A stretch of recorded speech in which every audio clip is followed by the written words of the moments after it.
Michael, you might want to send that to me in private chat because it's like bouncing. Hello. Yeah. Oh, it's Hello, bouncing. everyone. Okay. Yeah. Yeah. Hello, everyone. Hello. Hello, everyone. Whoever, two viewers I see for now, whatever. Anyone listening in later, whatever. Thank you for watching. That would be Pretty sure. Lawrence and Jacqueline. They're Yeah. always Jacqueline's always on time. Yeah. She's a well-oiled machine of a clock. There, she's always very Machine of a clock. She's not known for being late. So.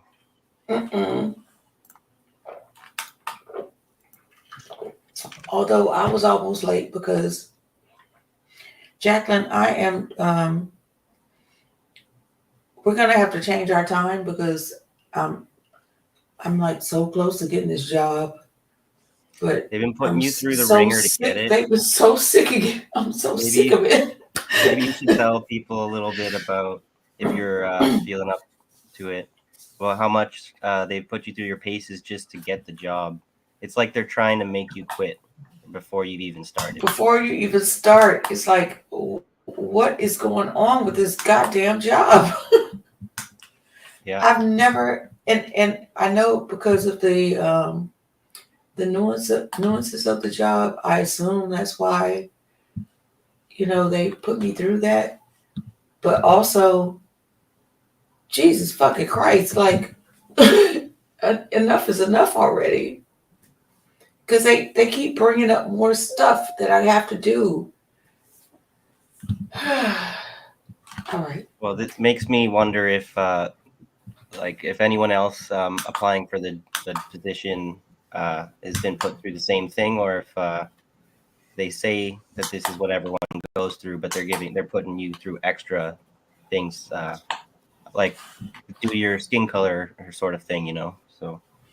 Yeah, I'm not quite sure because they told me it was ABC, but now ABC is already done. Now they're giving me XYZ, so I'm really getting frustrated, to be honest. Yeah, well, hopefully you get the job. Hopefully, when you start doing the work, it's kind of worth it. It's not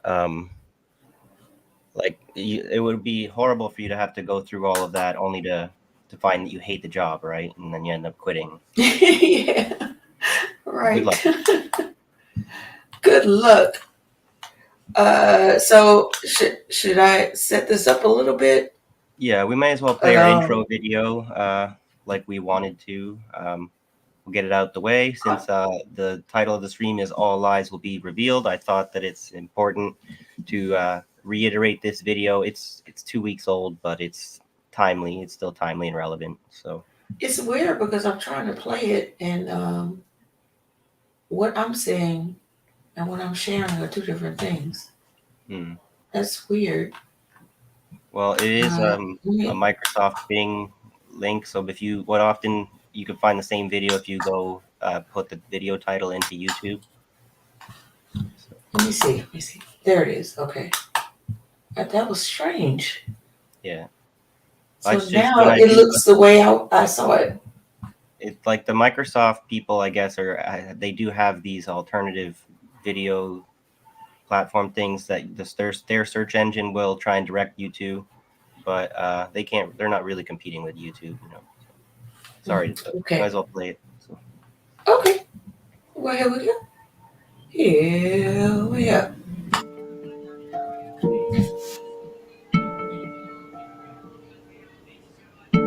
you might want to mute for copyright strikes. That's what I realized.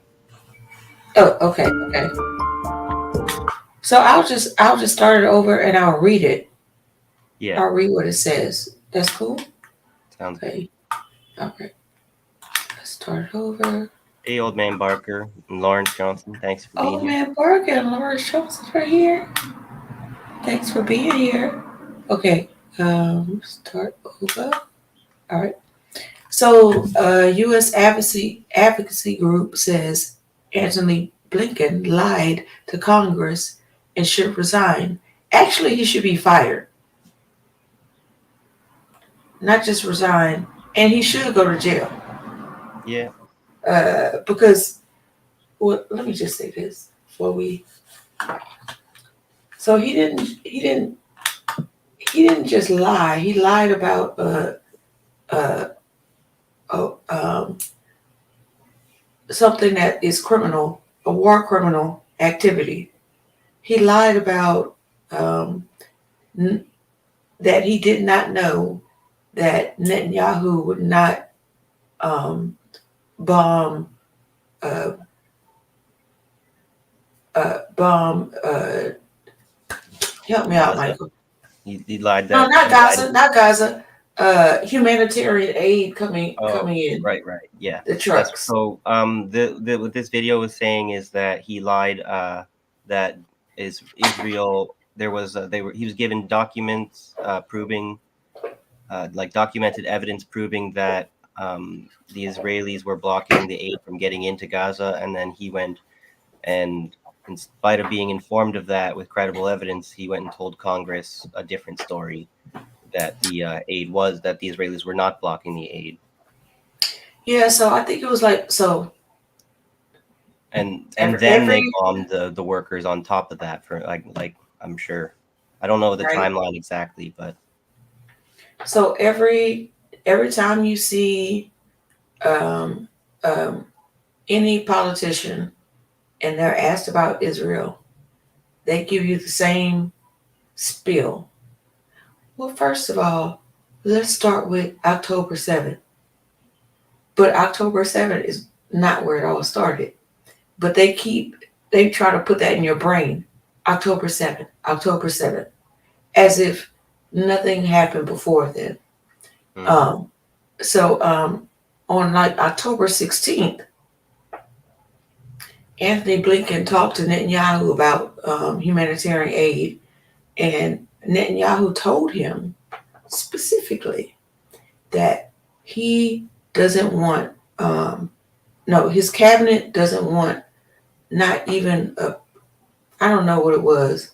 You could just put any arbitrary thing in there, a piece of gum, a tissue paper, like a Neosporin, whatever. Any of that given to the people of Gaza. Told him that, and then they're eating their own, and it's so beautiful to see. Netanyahu literally snitched on him mm. and was like, "I told you this." Well, So that's what now they're trying everyone to tells their backtrack. kids when they're younger, where they tell you not to lie because every time you lie, you'll have to cover it up with another lie, and eventually you'll have a mountain of lies so big that you'll bury yourself in them. Yeah. So Jacqueline, I got my stress thing. I got another one. It's shaped like a heart. Isn't that so cute? Hmm. So I'm like, I got both of them. Okay, so let me play that. Let me play that. But I have to read it. Okay. Um, So a U.S. advocacy group says Anthony, as um, what's his name from Jon Stewart, Uh, Anthony Blinken. Oh, you don't watch him. I don't really watch those late night shows. Oh, okay. So he lied to Congress and should resign. Actually, he should go to jail, but whatever. This is Anyway, a soft let's play it. piece Let's play it. So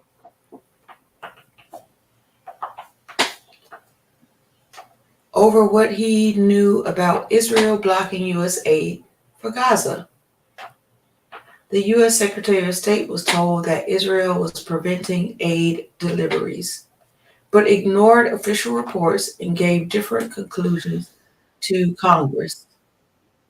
According to an investigation by U.S. news outlet ProPublica, um, the report reveals the U.S. government agency USAID concluded in April that Israel was subjecting U.S. aid for Gaza to arbitrary. Oh shit!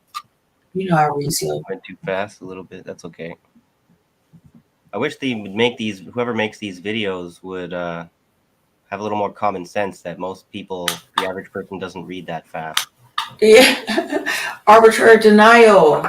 Okay, and documented repeated instances of Israel turning away trucks full of supplies. ProPublica said the State Department's Refugee Bureau also had information to indicate that aid was being restricted. But in May, Blinken's official report to Congress stated otherwise. But he knew this in October. We do not currently assess that the Israel government is prohibiting or otherwise restricting the transport or delivery of U.S. God damn it! Sorry. Okay. U.S. humanitarian assistance. There we go. The negative conclusions could have forced the Biden administration to stop weapons exports to Israel, but they won't. As U.S. law bans Security. oh, Security. yeah. I got hung up for a second. As U.S. law bans security assistance to countries that obstruct U.S. aid shipments, advocacy group CARE has called for Blinken to step down. The U.S. provides Israel with at least $3.8 billion in military aid annually, and that was okay. It's important to note that that aid was before this. Like that has always been 3.8 billion in military aid annually. That has been since I don't even know how long. Mhm. That has nothing to do with this uh, October 7th. Nothing. And The only thing that since October 7th we've seen an exponential increase in the funding, but if you add it up all together, it's like I think we covered this in one of our older episodes. It's something like 300 billion in assistance. yeah. And don't forget they have universal health care and free education. Just putting that out there. Okay. For how So much let longer? me So we'll see. All right. And this year, Biden approved $14 billion extra to fund Israel's war efforts. This must be old. The International Court of Justice has ruled Israel is occupying Gaza. Okay, we already knew that. And under the Fourth Geneva Convention, an occupying power has the duty to endure the food and medical supplies of the population.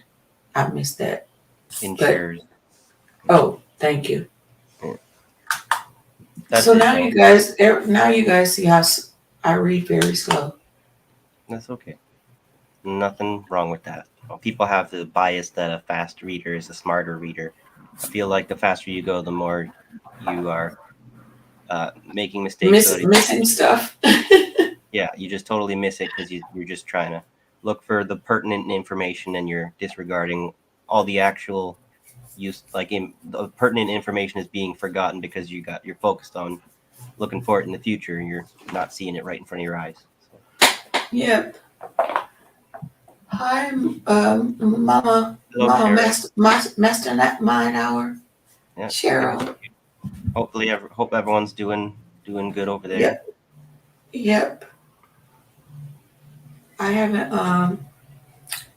I've been trying to leave Mastermind Hour alone. I haven't bothered him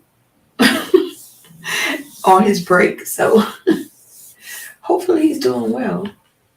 Yeah. Okay, so that is interesting. Um, it's like I said before, it's really interesting because there is proof, and Netanyahu showed proof that Blinken actually knew that they were not trying to give aid to Gaza. And so Anthony Blinken and I forget his name, they've been lying to us the entire time, which we should already know, right? We should always start with the premise that the government is lying to you. And let me find out how. I think, There's a thing called Hanlon's razor that's never assume that something is being done out of malice when it could be done out of stupidity. And I think that it should be actually the other way around, would be a more effective razor. Maybe you can call it Nilo's razor if you want, whatever. That the you should never attribute to stupidity what could be attributed to malice. You know, hmm, that's how you pick up what wrongdoing is being done in the name of negligence. And if you put it the other way around, then you're brushing off what's probably being done for nefarious reasons, because you could always it's always better to be incompetent than um, whatever insincere. yeah, I am. I, oh, sorry. So, I have up what you wanted me to play. Um, do you Well, you I have have a yeah, I didn't time? want to get too hung up on that opening video because I had a couple of videos I wanted to share. I don't know if you had anything that you wanted to bring, but the first thing I wanted to share was let me just bring it here. It's called "The East is a Podcast." Um, it's an I have it up. interesting. Yes, No, right, no, cool.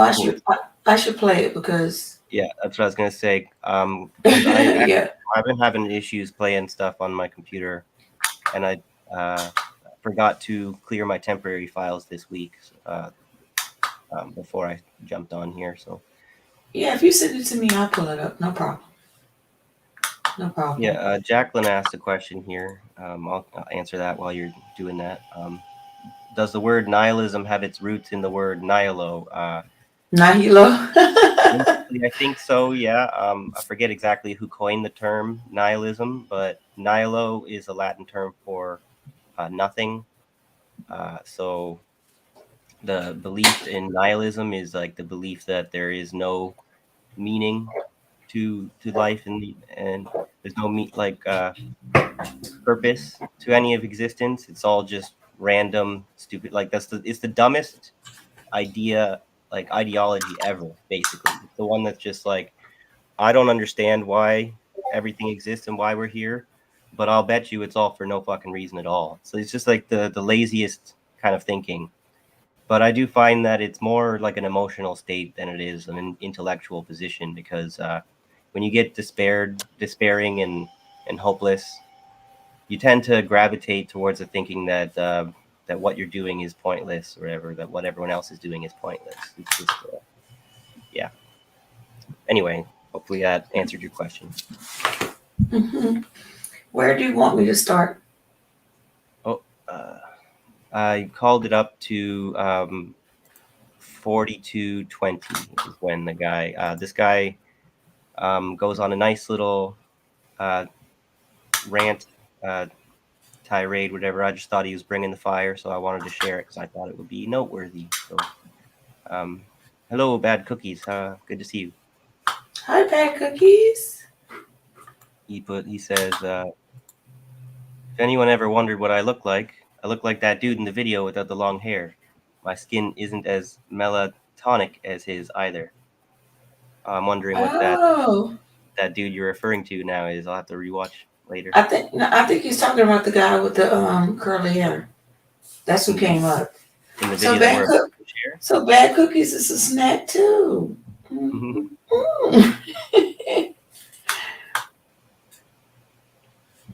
So he's talking about the guy in the upper left, I believe, that we're about to watch. Right. Okay. So that's now I think this guy in the middle, this Asian guy, I think he's quite a snack too. But that's just my opinion. Okay. So I brought it up right before. Thank you. Wanted it to be. My first thought as you were speaking, I was thinking about all of these, numbering in the hundreds, Palestinian journalists who have been martyred.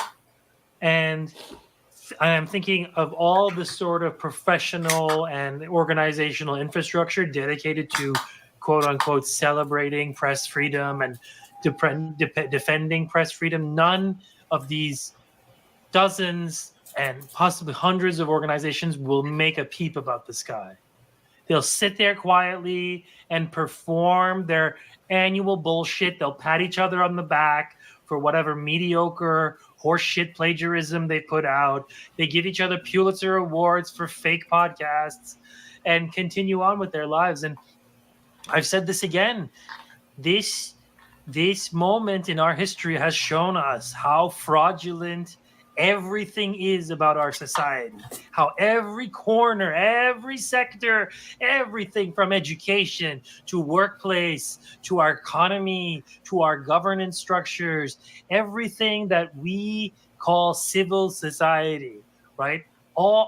In fact, even the vast archipelago of educational initiatives dedicated to studying genocide and human rights, all of these are bogus. These are all a Western set erected, and you can push them over.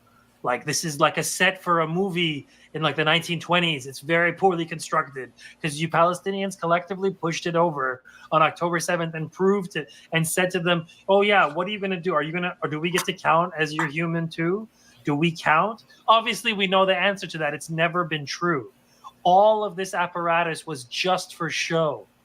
It's like, and so right now, when that apparatus should be kicking into high gear to fight against the genocide, they've been sitting mute and in fact fighting a rear action against anyone who questions them to the point where their institutions will take a permanent dive.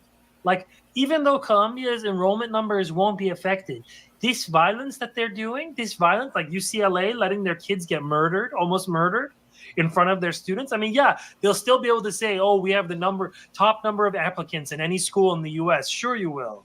But those people will know what the lives of their students are worth when the brass tacks, that it's more valuable to keep Zionist donors happy and let JDL Fash show up and possibly murder their little teenage Billy and teenage Susie from Canoga Park.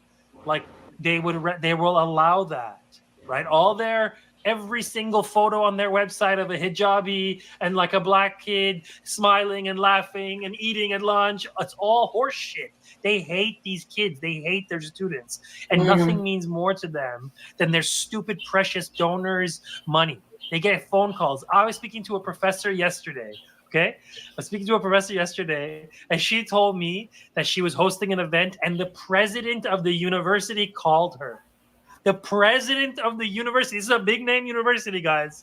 If I tell you the name of the school, you're like, wow. The president of Notre Dame. Oh, fuck. I said it. The president of Notre Dame. Oh, this professor. He dodged Notre Dame. Oh, professor of mine, lowly employee, who's shouldn't be fucking several around. rungs Find out. down the administrative ladder. I personally am reaching out to you to intimidate you in hoping that you will not pursue what is basically like a regular event that happens. Thousands of them happen every day in universities. In that university specifically, probably, where a speaker comes and gives a talk.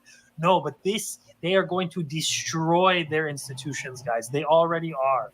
So like this October 7th, we like what Palestinians did, Al-Aqsa flood, and the wider circle of consequences that have drawn this Zionist entity into an incredibly furious, like downward spiral. Like this is something that we will live with for the rest of our lives, not just in terms of like the memory, right? Because I believe that those of us watching this and listening to this and participating in this, we constitute a fellowship of people in the West who have what's called a moral fucking compass, who like actually pay attention to like the things of the world that like our own societies have helped directly manufacture. So we have a stake, and not just a stake, but like a duty to speak up, just as the liberals have told us since 1945 that, oh, never again, oh, you have to speak up, oh, don't be first they came for the communists and I stayed, like whatever, all that horse shit, right? Like we're doing it, and we represent a small fraction of and we are a fringe section of our media class.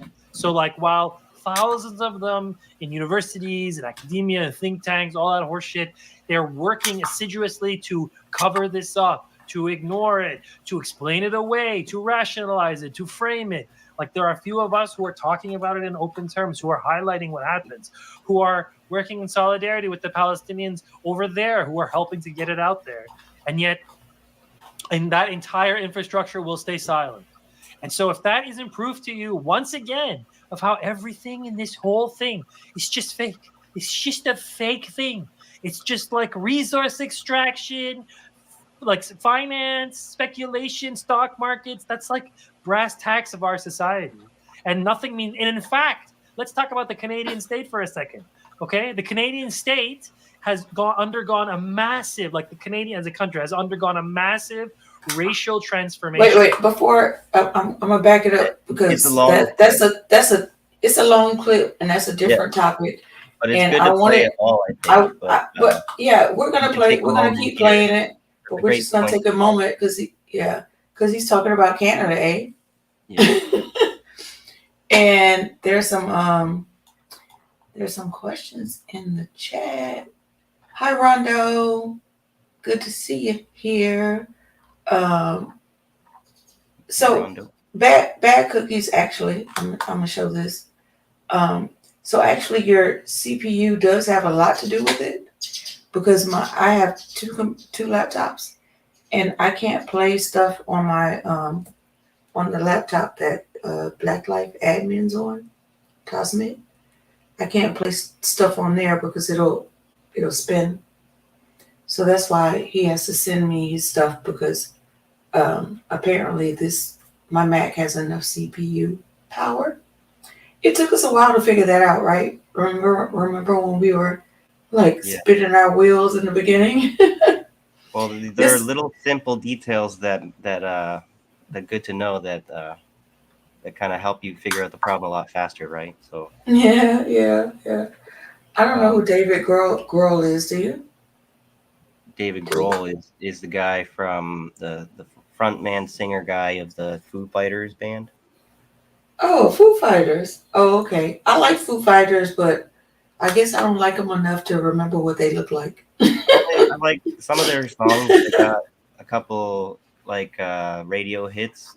They got some good songs, but then Yeah, they do. I got the rest of their albums. Like I downloaded them to check out the rest of their songs, and they're pretty much just a mediocre band besides those radio hits. So,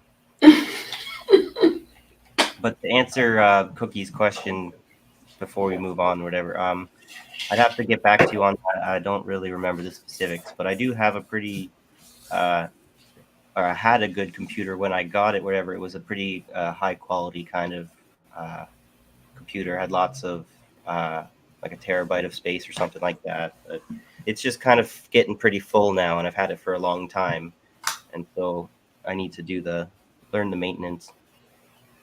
Guess who's here, Michael? We haven't seen her in a long. We haven't seen her in a while.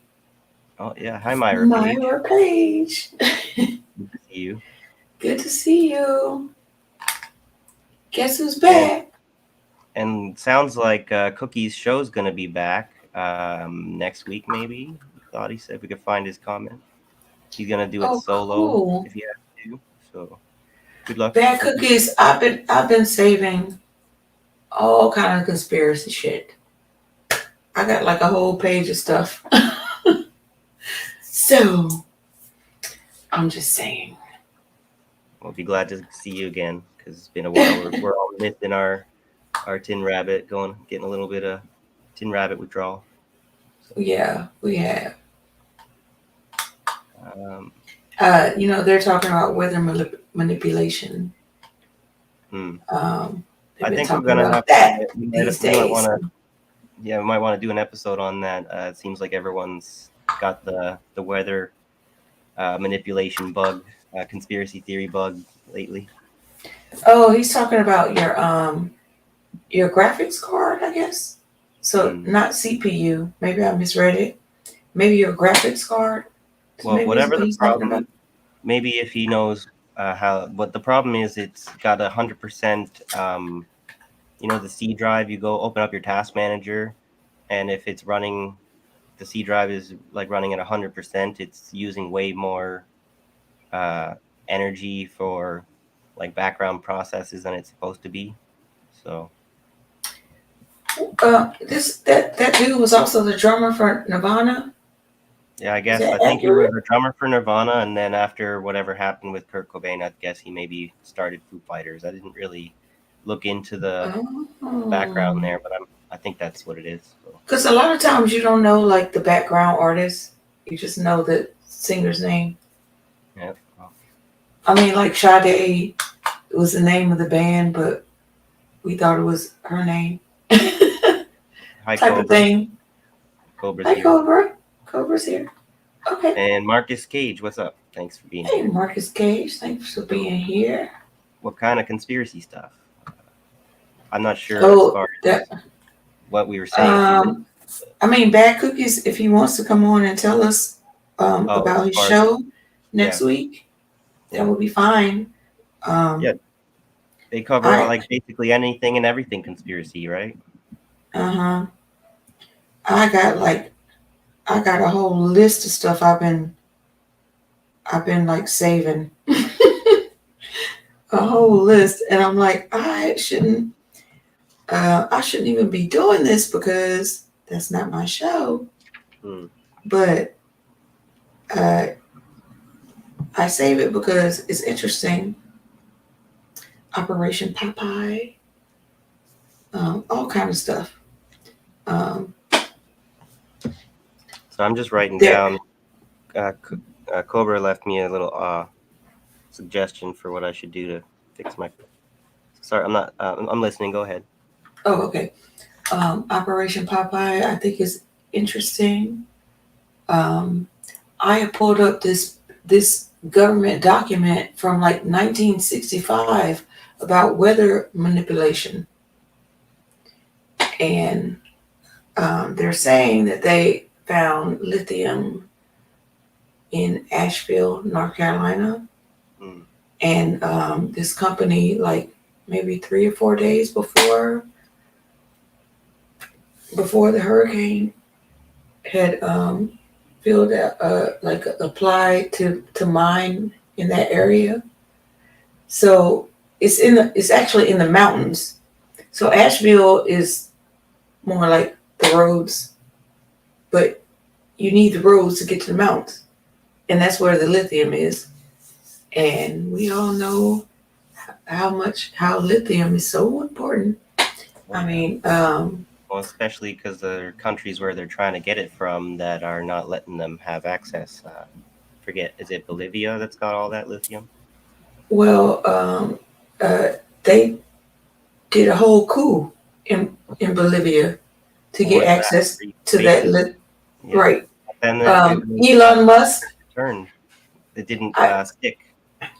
So Yeah, it amazes me how many people on the left act like Elon Musk is such a good guy because of fucking Twitter, and he's just a colonizer like the rest of them. yeah, we'll He coup whoever we want. will coup whoever we want. Yeah, he said that. Well, be careful what you wish for, right? Because when the second part of what he said was deal with it, right? And that's exactly what people are doing. So deal with them dealing with it, Elon, right? What goes around comes around, you know. Michael, I didn't realize this mic catches everything, like all my sniffles. Hmm. Like I swallow hard, it catches that. I'm like, God damn it! Well, I can't the even podcast, live. all of our little human noises are out there for the whole world now.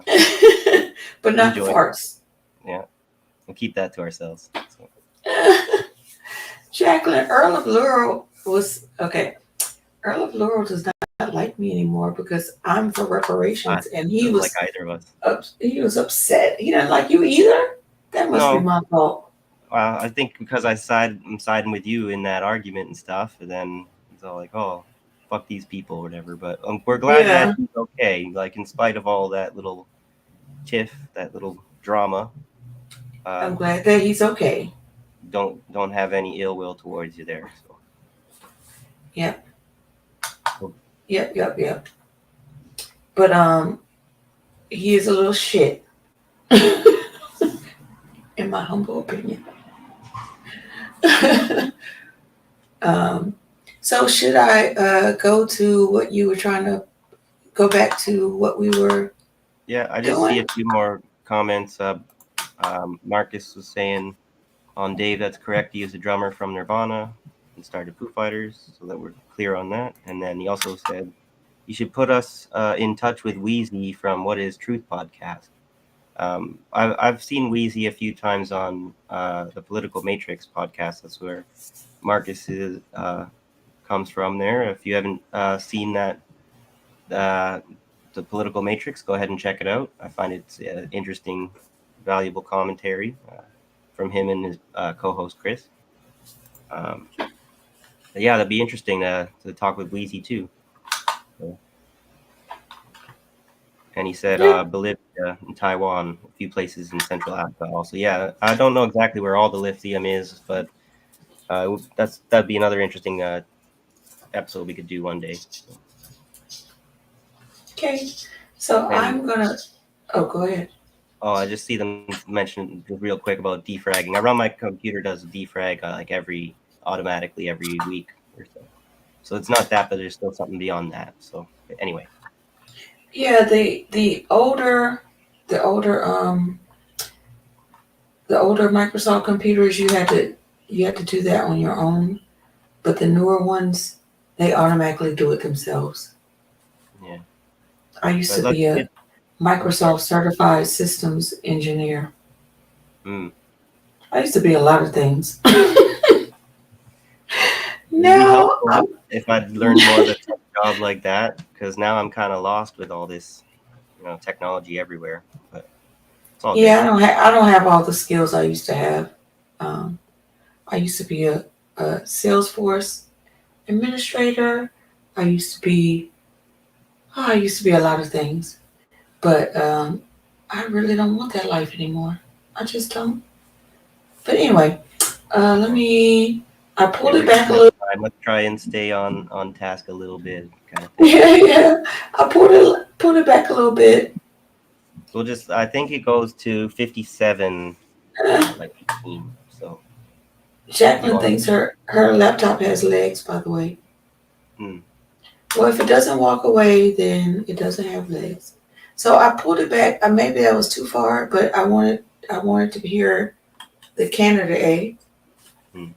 So yeah, this is a good part. He's talking about how the white supremacy, the primary contradiction of the white supremacy sort of takes the back seat when they need their cheap immigration labor. So I'll just let him expound. Okay. Fucking Compass, who like actually pay attention to like the things of the world that like our own societies have helped directly manufacture. So we have a stake, and not just a stake, but like a duty to speak up, just as the liberals have told us since 1945 that, oh, never again, oh, you have to speak up, oh, don't be first they came for the communists and I stayed, like whatever, all that horse shit, right? Like we're doing it, and we represent a small fraction of our, and we are a fringe section of our media class. So like while thousands of them in universities and academia and think tanks, all that horse shit, they're working assiduously to cover this up, to ignore it, to explain it away, to rationalize it, to frame it. Like there are a few of us who are talking about it in open terms, who are highlighting what happens, who are working in solidarity with the Palestinians over there, who are helping to get it out there. And yet, and that entire infrastructure will stay silent. And so if that isn't proof to you, once again, of how everything in this whole thing is just fake, it's just a fake thing. It's just like resource extraction, like finance, speculation, stock markets. That's like brass tacks of our society. And nothing means, and in fact, let's talk about the Canadian state for a second. Okay, the Canadian state has undergone a massive, like the Canadian as a country has undergone a massive racial transformation, right? And this is to my point about how even white supremacy is less important to them than their precious stock market portfolios. Because what's happened in Canada is that you had a massive population drop at the beginning of COVID. So what they did is that they just pressed the on button to immigration and cheap labor, because it's more important to keep labor prices low than to keep white supremacy rolling. So they were willing to sacrifice like that sort of that action, but like that you know, the fear that like the white Anglophone, you know, Canadian has of a South Asian person, which is like a truly like a deep genetically coded fear. Like this is an old school racism that goes back centuries. Like this is like the champagne of racism is British people and how they and like and Brit Anglos, like Anglo Scot, whatever, Irish, Not the and how they feel champagne. about South Asians. Like this is a pure form of racism, and you see it in Canadian streets, you see it in our politicians, you see it in daily interactions, just like old crufty boomers yelling at some like 20-year-old South Asian woman, "Get me my chicken." You know, like it's like a this is They do that in Canada, eh? It's an interesting thing to kind of fact check this thing about, you know, the champagne of racism about white people and South Asians. It's probably pretty accurate. Yeah, in Canada. Yeah. Because he's talking about Canada specifically, so Yeah, I don't yeah. know what part of Canada. That's why I wanted to ask you. I'd say it's. I'd agree with what he's saying, especially lately. There's been a big, like before the Ukraine war, there was a big upsurge in immigrants from India, and so there's like 3 times as many of them coming over the past few years as there used to be like 10 years ago. So now all of a sudden you see all these allegedly good white people, like that never said anything bad about people before, where they got all these problems with all these Indians, like taking up too much space or whatever, taking all the jobs kind of thing or whatever. Coming here and not knowing how to speak English and all this, where it's like, I forget what I was watching just before we kind of came on live, but I think it was Nico House had is it Larry Sharp, the libertarian guy? You have an interview with him today, and he's talking about like what he was saying was spot on, or whatever. Like you can talk all the shit you like about immigrants, whatever. We really can't live without them at all. Like they have all the skills that white kids don't have anymore. Like most millennials and Gen Z or whatever wouldn't know what to do with a hammer if they picked it up, kind of thing, right? And then Do they need DEI hires, Michael? You want to take a shit on the immigrants who actually know how to do shit, whatever, who are building our houses and our businesses and all this stuff, whatever, and that we literally can't function without them, but we got to take a shit on them or whatever and hate them. It's like, yeah, it's classic colonial British or whatever hatred of the Indians. Yeah. So the name of the show today is All Lies Will Be Revealed. So I'm feeling like Cat Williams today. Hey, Okay, so Sean. Well, should I actually, get back to I the get called up back? that little video too. That we've been hearing on Hardlands Media. Kit's been playing that in the morning. I don't know if you've been catching it. You say it's a little too early for you, but It's way too early for me. so he's been playing this that little short clip of Cat Williams where he Cat says that Williams, all lies will all be lies will be. Oh, okay. In 2024 so he's inspired me there for this episode here. So or 2024 for those who didn't understand what I said. 2024. So, all right. So let me get back to the liberals. MLK and Martin Luther King warned us about the white liberal. They are not our friend. They are more comfortable with things being the way they are, but them looking like they wanted to change to like make themselves feel good about themselves, like a white savior. Some people prefer having problems or whatever, because without problems or whatever, you'd have nothing to complain about, I guess, right? And hey, Sean. That's right, Rondo. That's right. All right, so here we go. So what they did is that they just pressed the on button to immigration and cheap labor, because it's more important to keep labor prices low than to keep white supremacy rolling. So they were willing to sacrifice like that sort of that. Can I just say, remember when we were doing Black Life and Doug was like, those are legals, and I was like, dude, you need to punch up and stop punching down. That's basically what he's name is. Yeah, that's Doug, also like that's basically what this guy is talking about at this moment. That's what he needs to be hearing, like whatever that troll guy's name was, whatever. Doug, D-U-B. Yeah, learn what this guy's saying, and you'll move forward. Sean said, "Flub." What's his name? Flub.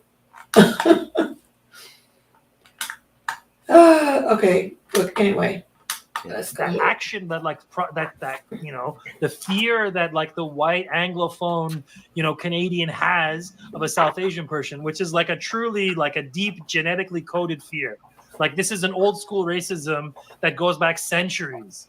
Like this is like the champagne of racism is British people and how they and like Brit Anglos, like Anglo Scot, whatever, Irish, and how they feel about South Asians. Like this is a pure form of racism, and you see it in Canadian streets, you see it in our politicians, you see it in daily interactions, just like old crusty boomers yelling not crusty boomers, South Asian women, get me my chicken, like it's like this is symptom of a process that can't retain its own contradictions. On the one hand, they need lower prices, they need low labor to ensure that they can stay ahead of like the diminishing rate of profit.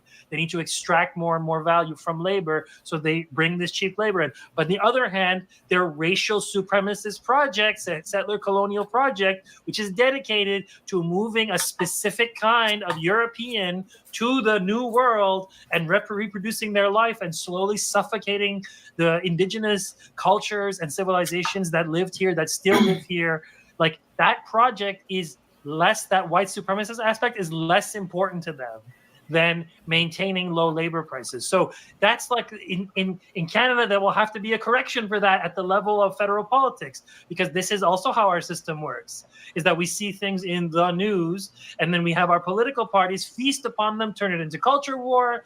People say, oh, fuck Trudeau, it's all Trudeau. And it's like this cyclical thing. But Palestinians on October 7th bypassed all of that farce. They bypassed our entire domestic political structure, and they forced all of the ruling classes in the entire West, all the corporations, all the universities, all the NGOs, they forced them to get into a line and say, oh yeah, go genuflect to your little Zionist precious colony. Go do it. Watch us. And we still won't, and like put all your fight forces in front of us and array them and destroy us. But you can't beat our project. You can't beat our liberation. You can't keep feeding this Zionist entity. Just last week, Canada Post said it's not going to deliver mail to the Zionist entity because of the situation, right? Israel, I mean, Louis, you said it right. Israel's temporary. And it's not just what is its temporariness, is that because we see the military end and their culture industry end and their PR end, we think of it as a real country. This is 2 cities. These are 2 major cities. Let's say 3. Let's just include Al-Quds, fine. Let's include it. But let's say 3 major population centers. Otherwise, they are a far-flung collection of colonial outposts and military bases. That's it. That's it. They have not rooted themselves in the land. Half of their people fly back and forth. I will never forget my nemesis at McMaster University, Avi, you little Dorcas Malorcas. How dedicated were you to the Zionist project? You live in New York now. I Googled you. You live in New York. You're a stock dude. You didn't give a shit about Israel. If you gave a shit, you'd go there. You'd be a brigadier general by now, probably. Okay? You don't give a shit. It is a hobby for you. When Zion, you can't do settler colonialism by hobby. You have to go and do it. And they have fewer and fewer people who are going to go do it. They have all kinds of mercenaries in Gaza. They are not like they are doing Gulf-style warfare, where they are bombing from the sky, bombs supplied by the American and like Anglo like war machine delivered to them in an Uber, and then they bomb from the sky and then they send in mercenary goons to do their dirty work. Sure, they have their own the most bizarre way of sure, waging I'm not doubting war. that. But there was 2,000 Delta forces sent in the first weeks of this. 5 generals. I was just listening to a podcast with, and I knew about the Delta forces. I didn't know it was that big, right? And so like that was at the beginning of this, and now it's been a year of attrition warfare. They've lost billions in hardware, serious hardware that you just can't reproduce. They've lost their ability. Jack just says, is he arguing for Zionism or against it? He's definitely arguing against Zionism. Arguing against it. Yeah, definitely arguing against it. Yeah. Definitely. Sometimes I watch, and I'm going to play this. Actually, I'm not going to play it. Oh, yes, I am. I found like a new pocket, new to myself. I don't know if he's new. But I couldn't figure out, like in the beginning, I was like, wait a minute, what is he saying? But he's definitely he's funny. He's definitely arguing against Zionism. But in the beginning, I was just like you, Jacqueline. I couldn't decipher at first. Sometimes you gotta read between lines.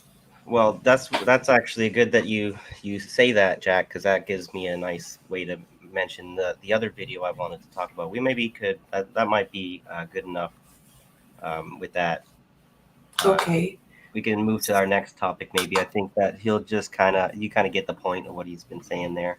If you wanted to go watch that video in full, that episode was called Tanky Group Therapy number 24. I ain't reading all that. Free Palestine. I can put it in the chat for them. Yeah, we can put the link. Yeah. So the other one I really like Finkelstein. Yeah. A lot of people like Finkelstein. I think I maybe upset Abby a little bit with this information that I have to bring. Kind of feeling like losing someone like that. We listen to some of these content creators, we have respect for them, and then we kind of find out that they're not who we thought that they were, and you feel a little bit betrayed, right? We're talking about Shahid Bolson. Oh my gosh! Don't say that, please. Don't say that. Kind of very or whatever there. I just messed up that. Oh, hey, Fiddleford, what's up? Good to see you here. Thanks for popping in. Hey, you guys, since you're here, go ahead and like, subscribe, and share. I tell people to like, subscribe, and share, and I don't do the shit my damn self. Yeah. I need to take my own advice. When I before we go live, I try and share and like the stream as we go live, kind of thing. But I forget. Yeah. I should probably do that now. Um, So, do you but what want to show? I brought up that thing, I Put it should in the explain myself now. put it in the private. Wait, put it in the private chat so I can Yeah, pull it put up the up, next video. and then I'll just pull up what I have so I can queue up yours. So What? I don't know if you how familiar our viewers would be with Alexander McKay. He has a Wait, podcast called Sorry. don't queue up yours yet because I have to like pull it up and everything. Right. So Right. while we're playing this, I'm gonna pull it up. Well, I just sent it in the private chat. I just wanted to explain. Yeah, I see it. I Since see it. I threw I some don't. shade Wait, at Shahid wait. Bose in there. Oh, okay. Sorry. Go ahead. I'm just Go gonna ahead. explain, and then I'll tease it a bit, and then we'll come back to it. So Okay. I was watching Alexander McKay on his Marx Lenin Engels Institute podcast, and go ahead and watch that if you guys are interested in learning the tanky perspective, basically from an actual tanky. But so somebody in this chat just like kind of said something surprising about Shahid Bolsin being kind of like a tool or an asset of the UAE, the United Arab Emirates. And I was like, what? No, because we've been listening to What? we're like, I love this guy or whatever, right? But it turns out that maybe there's a little bit of a fox in the hen house kind of thing where because the episode I was watching was called Bad Trot Takes.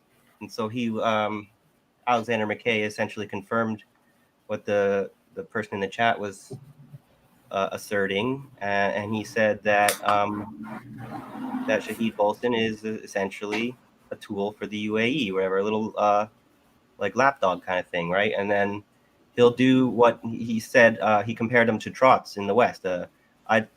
People might have a soft spot for Trotskyists, and then you understand. I always want to kind of see the Trotskyists and Marxist Leninists kind of overcome their differences and move forward working together. But when you listen to beef between them, you really understand like the animosity. And so Trotsky is basically like the Marxist Leninists feel like Trotskyists are like fascists in disguise. And so when someone says that Shahid Bolsin is basically like a trot, them's fighting words, right? So we should get into that later. I don't know what a trot is. Is that from Canada, A? A Trotskyist. It's a communist is what a Trotskyist would claim that they are the true communists, and that Marxist Leninists are authoritarian, totalitarian. I've never heard of them. And then the Marxist Leninists accuse the Trotskyists of like of betraying the revolution and essentially supporting imperialism, like idiots or whatever, believing that they are somehow revolutionary, but with their actions being as counter-revolutionary as possible. So, yeah, welcome to. So I guess I'm supposed to read Animal Farm, and then I'll understand that what you're saying better. I get that's a book. Is Shahid Bolsin a convicted murderer? There's some kind of story I should have looked into, or whatever. They're saying that maybe he is beholden to them, to the UAE and Saudi Arabia, because like a stay of execution type of thing or whatever. I think maybe he had gotten into some trouble as a political prisoner or something, from what it sounds like. And then in order for him to be then live, that's like maybe a Black Panther. Yeah, but being I'm okay with that. Respectful, right? So I'm okay with that. Hi, Fox River Taxi. They're like, I don't ever remember seeing you in here. So welcome. And wait, where'd it go? Oh, everybody's saying hi to him in the chat, him or her, or they. It's a classic. That's so interesting. You can watch. There's a movie for it if you. I never had to. There's a movie for it too. Yeah. Okay. So Animal Farm. Wait a minute. Now that you mention a movie, I think I saw it as a kid. The one where all the farm animals do a revolt against the. Yes. I saw that as a kid. It's funny. It kind of reminds me of Ants. Yeah, that's a That great movie. that card, yeah. Okay. I'm getting back to my childhood. There we go. Okay. So should I Well, I'll just uh quickly see a few comments or whatever. since you Cobra said already that oh go Alex ahead.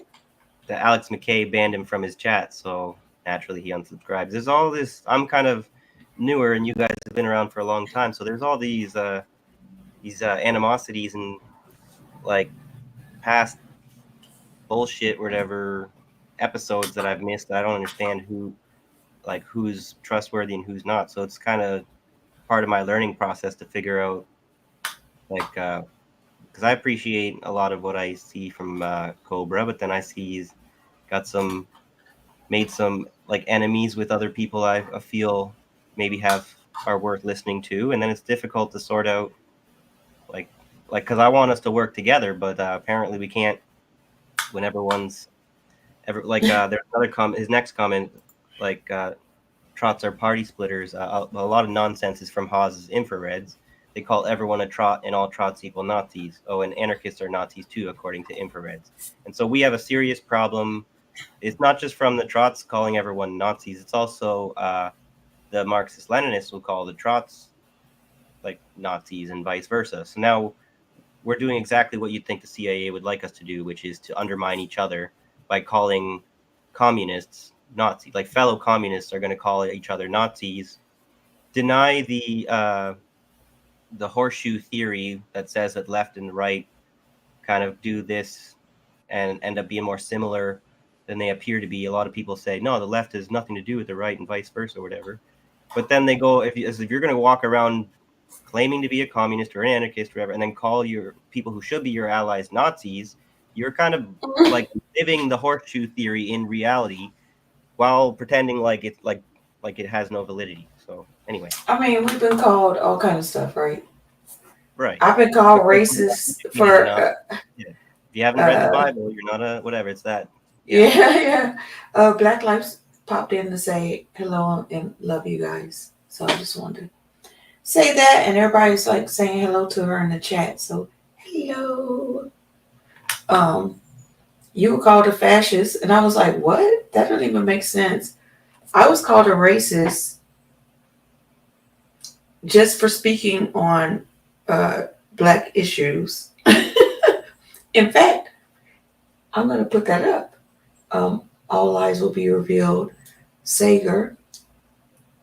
I mean, we're just like telling all our business now. Sager said that Ta-Nehisi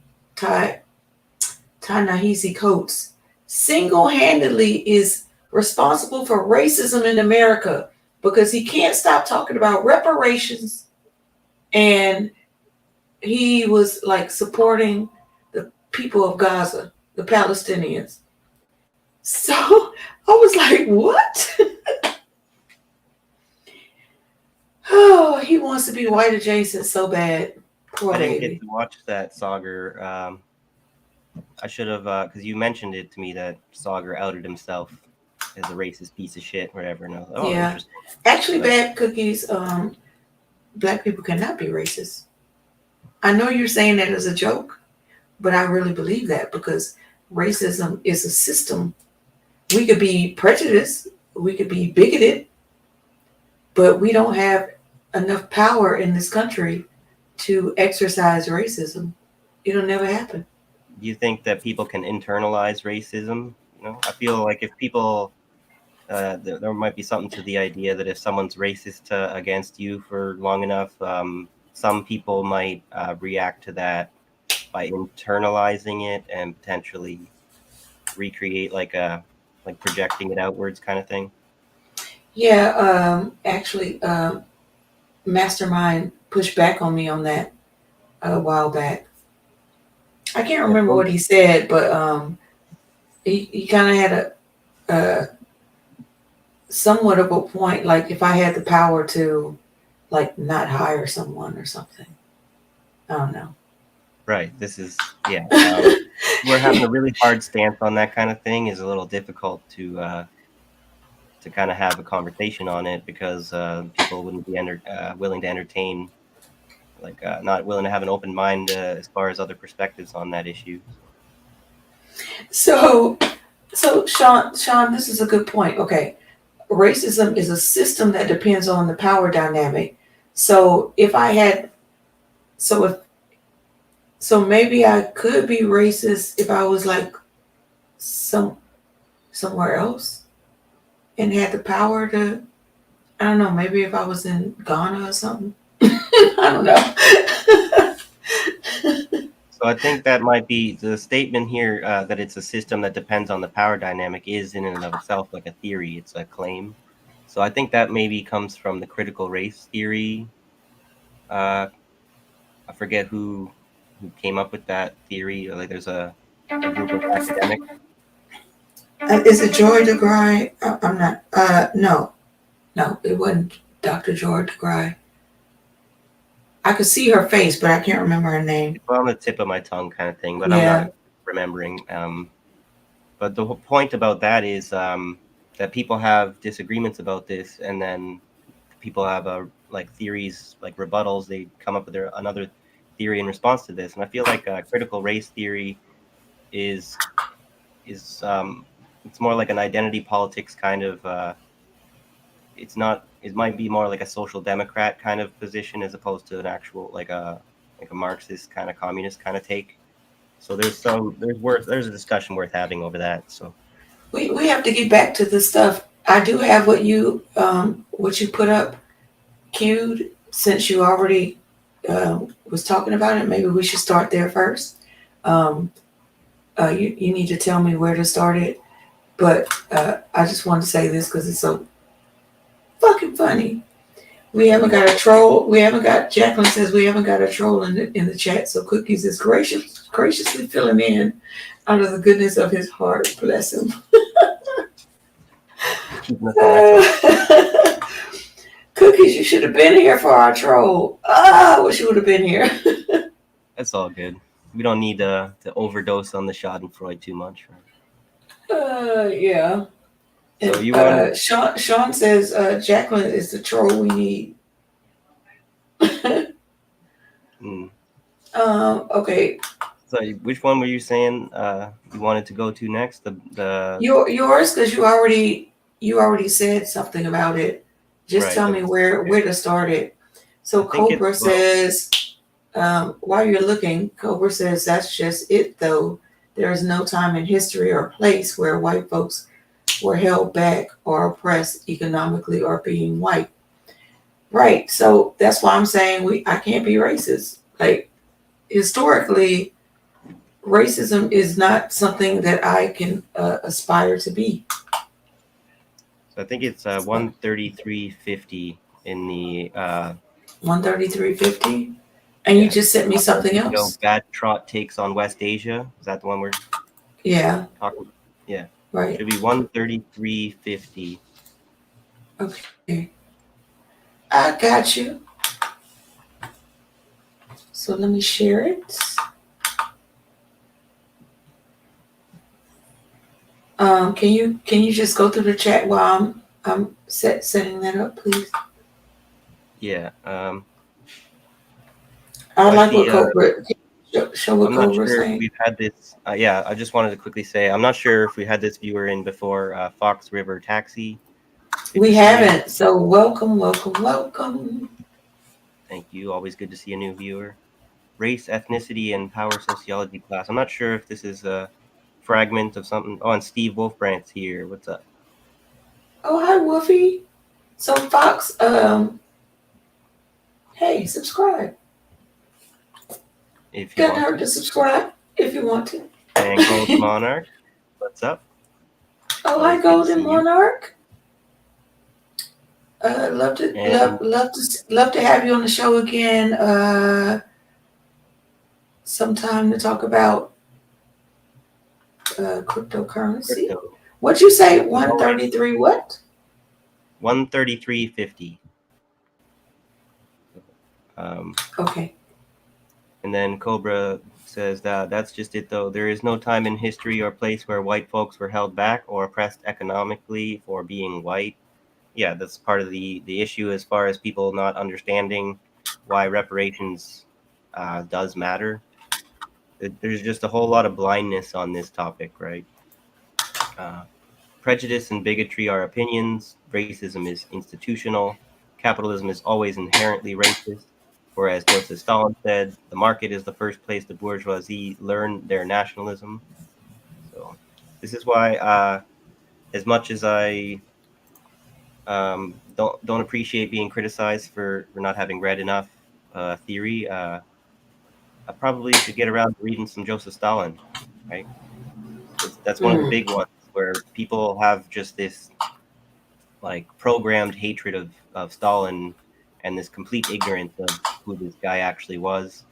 And they're much more willing to just kind of believe the imperialist propaganda about him than to actually learn the truth and then to have to protect and like stand up for the truth, because then you'd have to stand up for Stalin.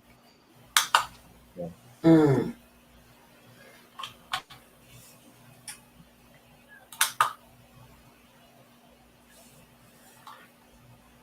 Okay, I mean, so well, you're a fascist anyway, so. well, it's important to not let that shit get to you and just go, oh, well, if everyone's going to call me a fascist, I guess I'm a fascist. If everyone's going to call me anti-Semitic, I guess I must be, whatever. That's where you internalize it, right? You let people define who you are instead of understanding, like, and asserting your own power, right? Mm-hmm. Okay, so I'm about to press play unless you have something else to say. No, the chat's going to keep going, so might as well, Okay. let's get some video out. Okay. Oh, is it muted? Uh-oh. Wait, hold on. Let me see. Oh, And that looks like 132, there it is. 133. Suppressing Okay. a counter-revolution. So it's okay where I started? You need to skip ahead a minute, I think. 133.50. All right. There we go. Now I can hear. Have I read the latest statements from Shahid Bolson? Yeah, Shahid Bolson is an employee of the United Arab Emirates. He's a fake and a scumbag, and he's there to do essentially, like for the UAE, the same job that the Trots do in the West, which is mislead people, make a load of really militant-sounding statements about that supposedly are anti-Israel, but to turn people against every force that's actually fighting U.S. imperialism. That's been a game that the UAE and the Saudi royals have been playing for decades. Big militant statements from their thinkers against the US, but constant collaboration with the US and constantly trying to turn people away from actual forces that are doing the fighting against US imperialism. Shahid Bolson might as well be a Trotskyist. Yeah. What? That's probably Okay, I mean that's just strange okay. That's just his opinion. right. But That's what I'm saying. what- Rather than just have a knee-jerk response to say, "Oh, don't be bashing my favorite buddy over here" or whatever, I'm gonna. It's important to kind of have enough critical thinking to say, "Okay, is this true, or is this guy have a bad opinion about somebody and he's just trashing them?" I feel like he has a bad opinion because what exactly has he said that isn't accurate? Well, this is why about U.S. imperialism and then or Western imperialism. Sorry, because the guy in the chat that started that was saying, "Have you heard the latest statements from Shahid Bolson?" So then I'm like, "Well, what are those statements?" And I went so we could share another video next from the Middle Nation podcast. It's Middle Nation Content Talks Iran and the Axis of Assistance, and then when I listened to the first half hour of it. It's like a 2.5 hour thing. So we don't really have time to properly get into it. But the things that he's saying in that podcast that I went and checked out right after hearing Alex McKay say what could be a slander there from 4 days ago, the Middle Nation podcast or whatever. So the things that he said 4 days ago basically kind of confirms some of what Alexander was saying just there, where he's like we're from what we've learned from our the podcasters that we watch like RBN and stuff, is that the Palestinians, like Hezbollah and Hamas and Iran have been, and the Houthis have been fighting this very noble fight against the Israelis. And then Shahid Bolson goes and he's claiming that the Iranians are essentially pretending to be anti-imperialist, and it's actually very beneficial for them to have Israel continue to remain their so-called enemy. And so this kind of thing, it's like that doesn't sound. I don't know. But So we'll have to. We should let the viewers kind of see for themselves rather than us. Well, I don't know. I don't know if that's not true. To be honest with you, Michael, because I was wondering, like they keep escalating these wars. Like now they want to go to war with Iran, and why? It's like, okay, I'm kind of feeling like you remember, like during the Bush era. That's okay. During the Bush era, how they were like robbing the coffers blind before they peeled out, right? So I'm kind of wondering if the same thing is going on with this administration. Like, are they money laundering? Like they're trying to money launder as much as they can. Guess who's Bazak? I tried to add you to stage. There we go. All right, there's workers in the hallway moving a bunch of shit up or down the stairs and making a bunch of noise. So I apologize if that's disrupting anybody. I don't know why the fuck they're working at 7 o'clock or whatever. Fuck the home, assholes, whatever. Come work during the day or whatever. Anyway. Hi, Bella. She hears her name and she's like, where is that coming from? Yeah. Who is that woman? Who is that soft voice? So anyway, what I was saying is I don't actually, I can't actually confirm that that's not true, that Iran is kind of working with the U.S. because we do that all the fucking time. Why are we giving Israel billions of dollars to destabilize Iran, and then we're sending Kamala, whoever Skamala, whatever her name is, she just went on Twitter saying that we were about to send like millions of dollars of aid to Iran. And I'm like, wait, you are already funding the people that are destabilizing them, and then you're going to send them aid? What the fuck is happening? Well, so I'm not sure that that's not true. That's what he's saying. I feel like it's a money laundering scheme. They're just trying to rob the coffers before they get out of office, because I think they know they're not going to win. Right. That's just my hot take. Well, like I was saying, we shouldn't be too quick to just reject what Alex is saying here, just out of loyalty or favoritism to the person that we've gained some trust for. On the other hand, the same goes for Shahid Bolson or whatever. Just because Alexander here says something that seems to be a red flag doesn't mean you should just immediately abandon all hope that, oh, this guy must be here to betray me. My point is that this rhetoric is somewhat beneficial, I think, to the imperialists, to the Americans, and to NATO and stuff, to kind of it's like a both sidesism kind of thing, where like a lot of people deny that the genocide in Gaza is actually happening because they say that Hamas has been installed by Israel and they're not really in opposition to them. They are a false opposition, and they're just there to trick the Palestinians into believing that they have a real resistance or whatever to be a part of. I find that has to be rejected. Whatever it's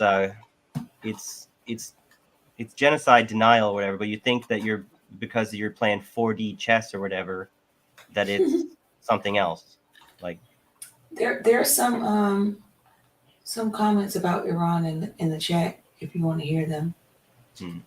And then the other thing apparently Iran has I think you're saying universal basic income.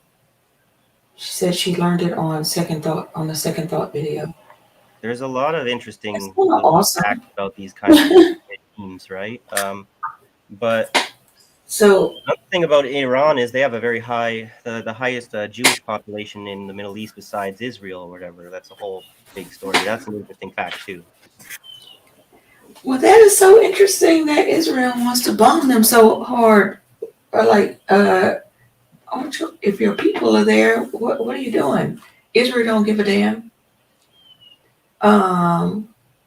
Okay, Cobra. See, I think there's a nugget of truth to each. Iran is not left. I guess meaning left of politics. Left wing, yeah. Yeah, but they ain't our enemies either. The water gets murky. The important part to me is I don't maybe think Iran consciously is being imperialistic. That's what I'm thinking. Versus Bolton is saying that versus wait, hold on. I gotta finish his statement.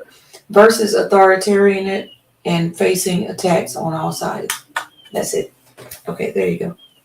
Because a lot of people say this about Russia too, that they're really just as they're just playing that power politics game. They're just as Machiavellian and imperialist as the West, and I think that it's not comparable. It's a false equivalence.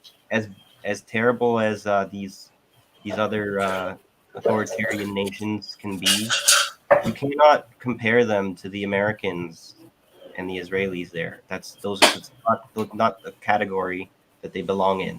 Okay, the Americans, the depravity of this Fourth Reich or whatever of NATO is worse than anything, and it does not deserve to be.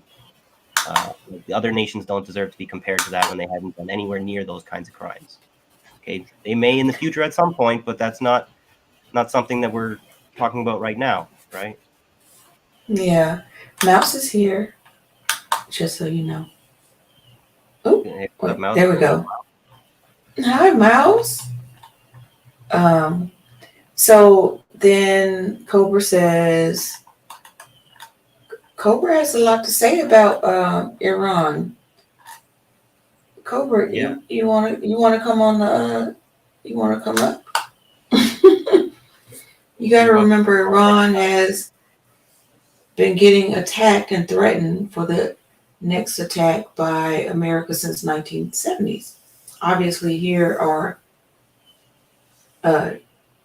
obviously I guess we are agents. Oh, you hear are agents of both sides at this point, but they are just defending themselves, and there are agents on both sides. That's what they were trying to say. Look, I get it, Cobra. I hate autocorrect. And then it's like bringing up stats on China when our country wants to invade the Philippines to get China.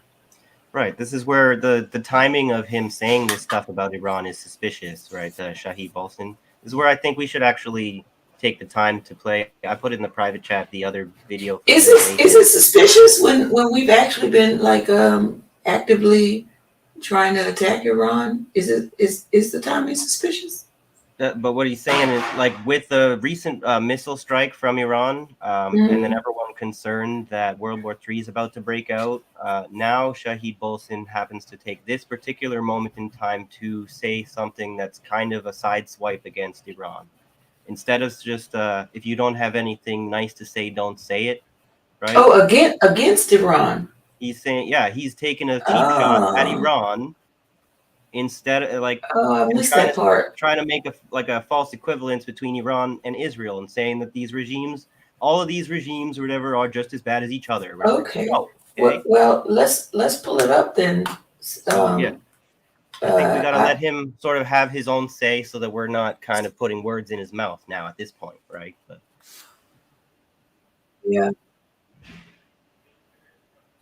Okay. Let me know where I should start it. So I think just start it off right at the beginning, and we'll just let it play for as long as we get into, maybe.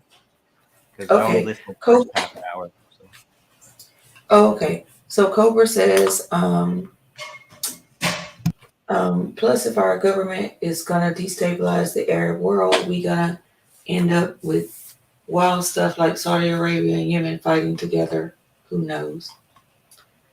I mean, well, our government destabilizes.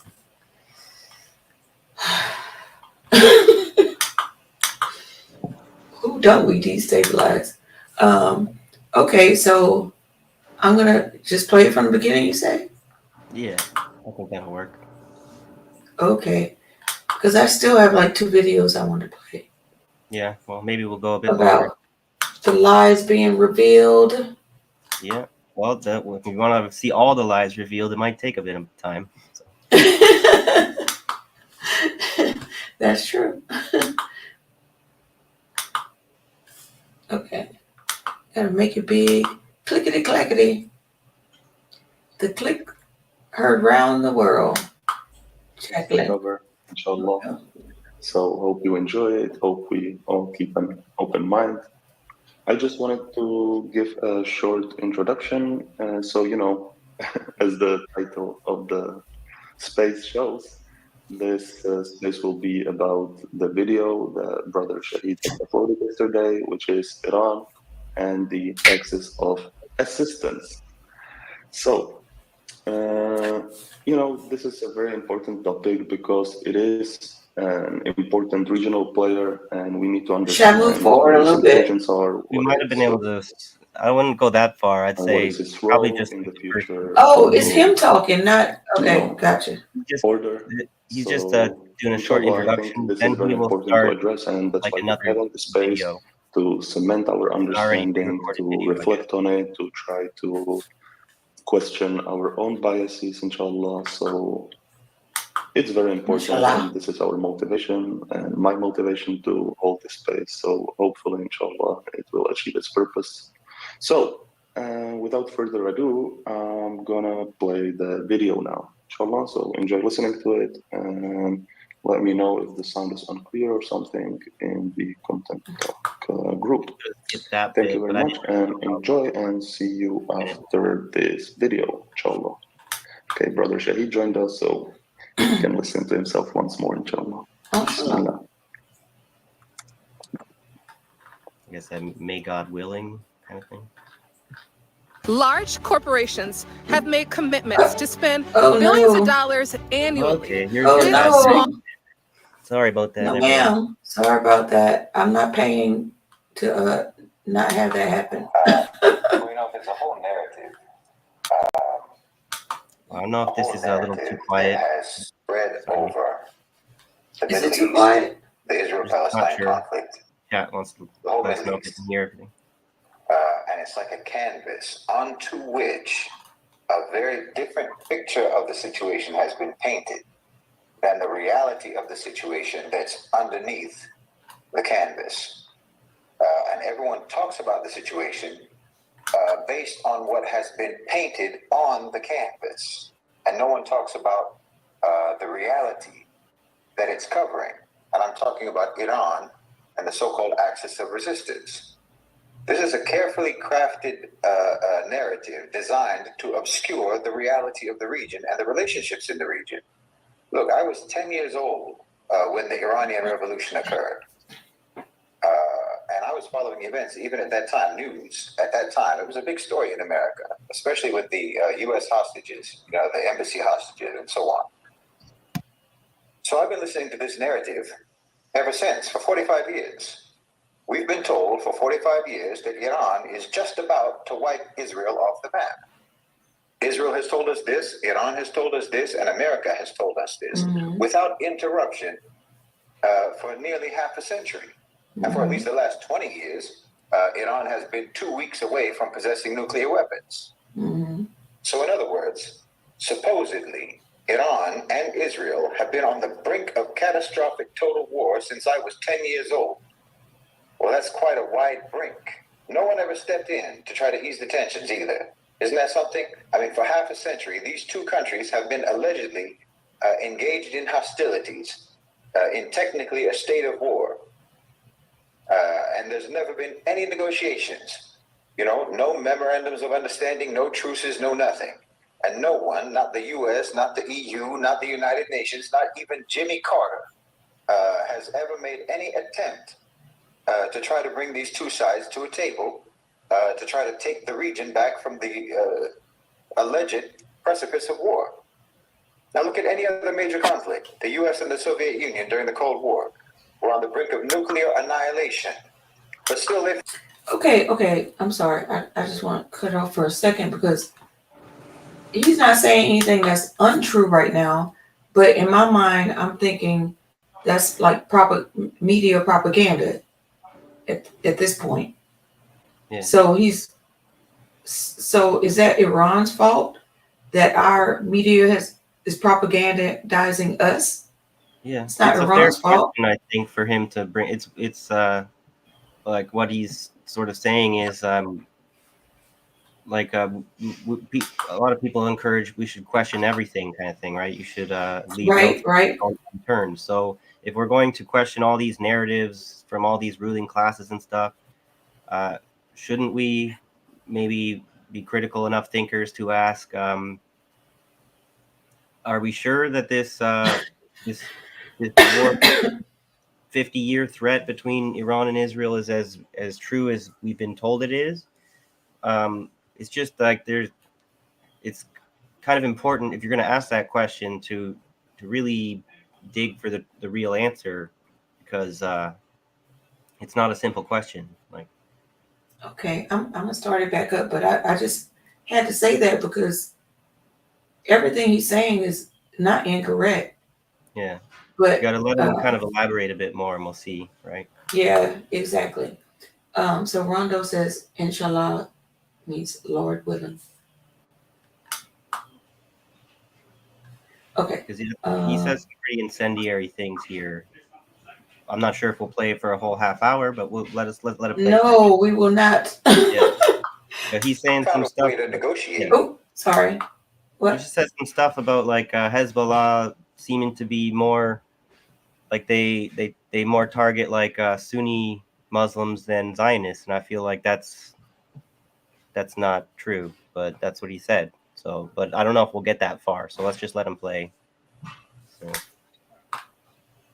India and Pakistan, sworn enemies with nuclear weapons pointed at each other, still they sit down and talk. Even North Korea and South Korea, who are technically still at war, they've had countless negotiations, but here, with Iran and Israel, nothing, for almost half a century. This is virtually unheard of in the history of global politics. In almost any conflict and every conflict around the world, when the animosity drags on for too long, international players step in, mediators step in. They try to bring, both sides to the table to try to broker some kind of understanding. If only for the sake of regional security, the UN, the EU, somebody comes in, but not here. There's been no major international push ever to resolve this supposed tension. Not from the United States, not from Europe, not from the United Nations. Why is that? Why has no one ever tried to ease the tensions between these two nations? And yet somehow, without any peace efforts, without any negotiations, somehow, without any attempt to avert this catastrophic war that they keep scaring us with, war has never happened either. It's remarkable. Well, I'll tell you why. Because Israel and Iran have a symbiotic relationship. Not a genuinely hostile relationship, no. They both have a common interest, which is to divide and undermine the Arab world. And that's exactly what they've been doing for decades. This is a toxic marriage of convenience. I'm not saying that they like each other, but they're useful for each other and useful to America. Or anyway, that's the way it's been. That's been the case for a long time. I mean, many things are changing, as I've talked about many times. The regional and global order, world order, for the past 50 years is no longer viable. And we're in a period of transition. And it's a very rough transition. And it's a very dangerous transition, particularly for Iran. It's a very dangerous transition for Iran, and I'm not sure if they can transition. You know, after 1979, Iran made a very public commitment to a particular style of government, a sectarian, religious style of government.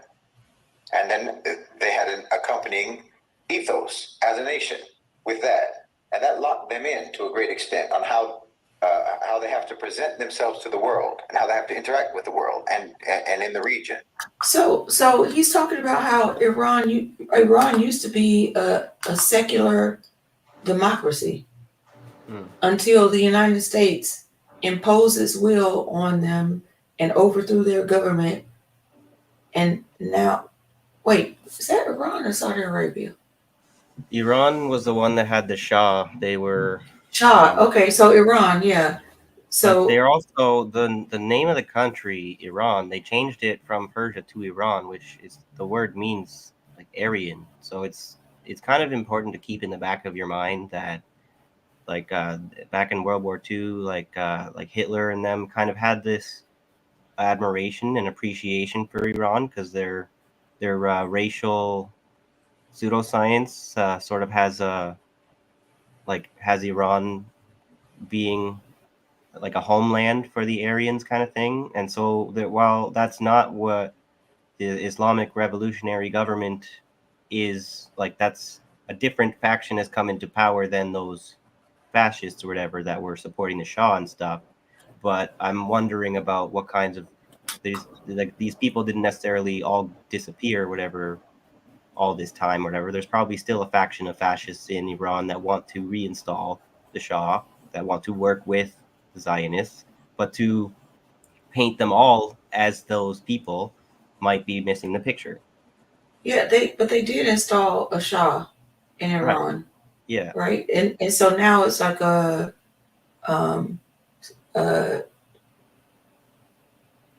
Muslim, like it they It's like Shia, a Muslim nation or the something. Shia But government. before it was a secular Sunni. government. Yeah. A secular democracy. Now it's like a Muslim. Is it a dictatorship? I can't remember.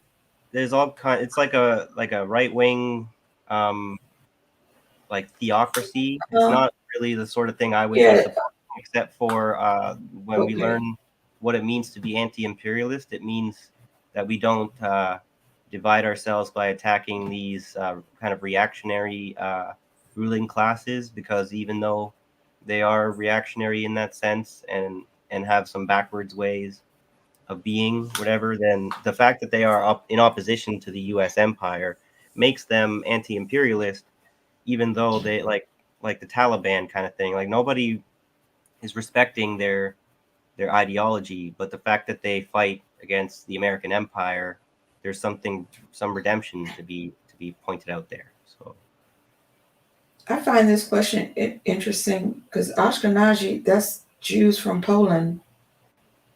Right. So, but they're from Poland, they're not, but they're also. He's asking, are they Asian? When you go back far enough in time, before they were in Poland, where did they come from, kind of thing. But you can do that forever, and then it gets murky, and you don't know what you're talking about. So. And then when you go to mitochondrial DNA. Yeah. That's so. Ashkenazis are Eastern European descent. Should we continue or? Yeah, we should continue. I think maybe. I see Cobra says, I'm very sus of anyone still pushing the Sunni Shia divide. They both have one enemy and they both know who that is, G.I. Joe. So I kind of agree where Shahid Bosni, the American hero. He's sort of saying that Iran still wants to divide and conquer the Middle East like they may have done in the past or whatever, but that's ignoring the rapprochement that that's happened, that China made happen with the Saudi Arabia and Iran, like putting the Shia and Sunni divide behind them in order to work together in BRICS. So that's like now I'm suspicious as to what, like, at the very least I think Shahid Bolson's wrong here. If not, Okay. yeah. If This not, is funny, bad cookies. Gosh, I could see this. I could see his. He's such a funny comedian. Bill Burr. Bill Burr made a joke about this. He was dating this black lady, and he's like, she's greasing herself up, almost like she's at a Diddy party. He's like, what the hell are you doing? She's like, I don't want to be ashy. And he's like, what the hell is ashy? It's like, don't y'all get ashy? No. He didn't know what ashy meant. Or maybe that was just him lining up his joke. Hi, John H. Hi, John H. Okay, so late reaction. that's all right. I Okay, was so thinking. you get ashy? No, I just say sometimes I have delayed responses because I'm like thinking about something and then instead of like listening. But go ahead. Oh yeah. Playing again. We all do that. You know, in the early days, during the time of Khomeini, it was even. Wait, I just gotta say this one. Oh, I love Ashy Larry. He was hilarious. I don't know that reference. Dave Chappelle show. Yeah, I'll have to watch it. On there called Ashy Larry. Okay. Even more radical than it is now, relatively speaking. So I need maybe to even more genuine pull than it it is back so now. they don't know what's happening. There we go. World order for the past 50 years is no longer viable. And we're in a period of transition. And it's a very rough transition. And it's a very dangerous transition, particularly for Iran. It's a very dangerous transition for Iran, and I'm not sure if they can transition. You know, after 1979, Iran made a very public commitment to a particular style of government, a sectarian, religious style of government. And then they had an accompanying ethos as a nation with that. And that locked them in to a great extent on how they have to present themselves to the world and how they have to interact with the world and in the region. You know, in the early days, during the time of Khomeini, it was even more radical than it is now, relatively speaking, and maybe even more genuine than it is now.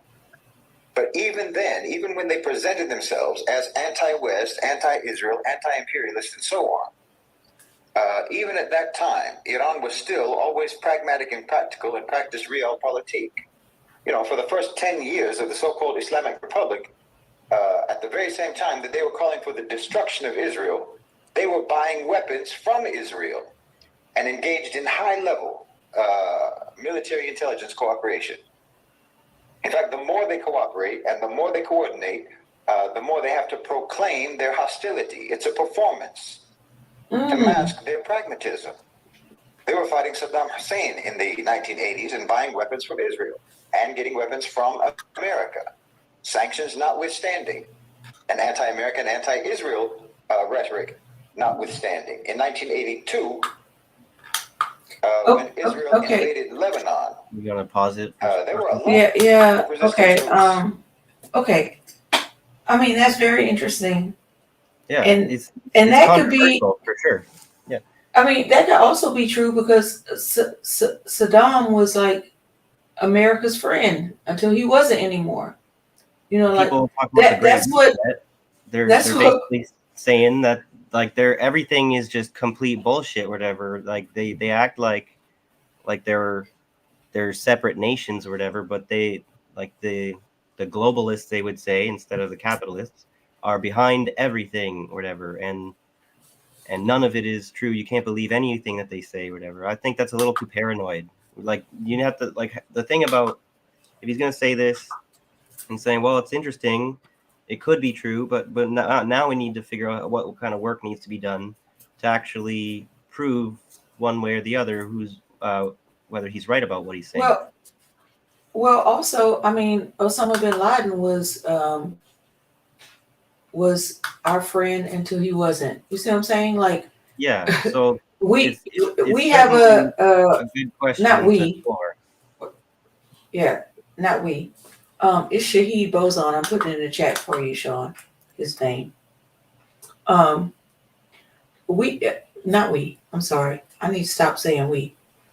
The colonizers and imperialists have a way of befriending someone and then just discarding them when they don't have any more use for them. So I'm not particularly sure that he's lying. Like They lie. Like we have it been told sounds so it many sounds lies. right to me. Yeah, So, I so forget that far, quote. It's our mission will have been accomplished when everything the American people believe is false. Whatever that CIA handler guy was who said that. That seems like where we're at now. Like nobody knows what the fuck to believe because like the truth has been utterly buried, like 1,000 feet deep in lies. Like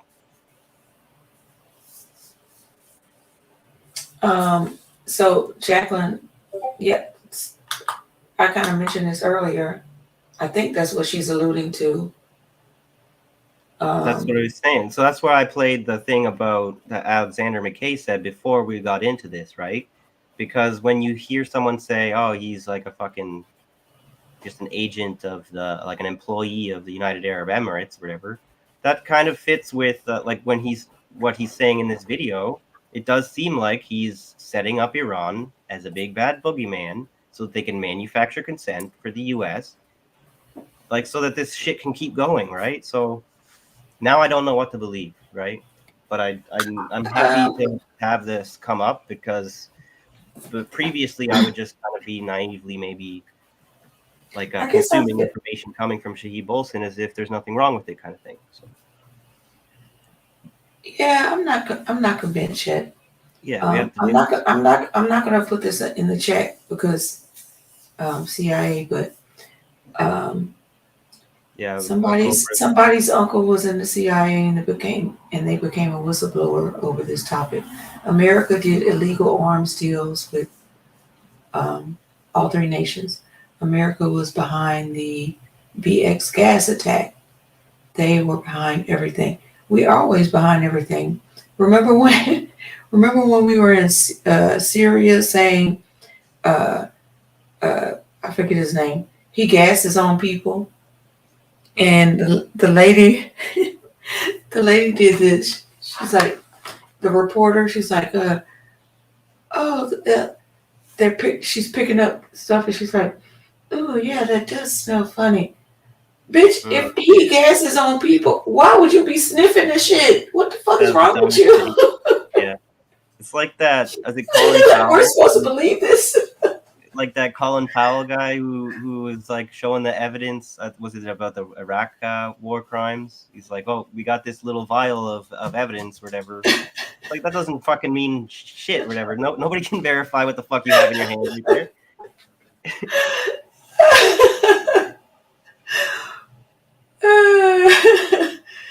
Oh, I think that Bella was humping in the background.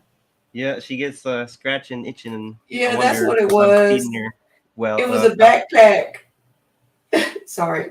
Yeah, no, but that was hilarious because she just like only really ignorant people would not catch on to that, like because she just disproved her own propaganda in real time. So that's right. Legend. Right, like in real time. That was ridiculous. Like usually we have to, like with the Anthony Blinken story, you have to go back to videos of what they're saying and piece it together, like in articles and piece it together. So we know that he's lying about not knowing the convoys were being strategically hit. And we know they're lying when they say, every time they say that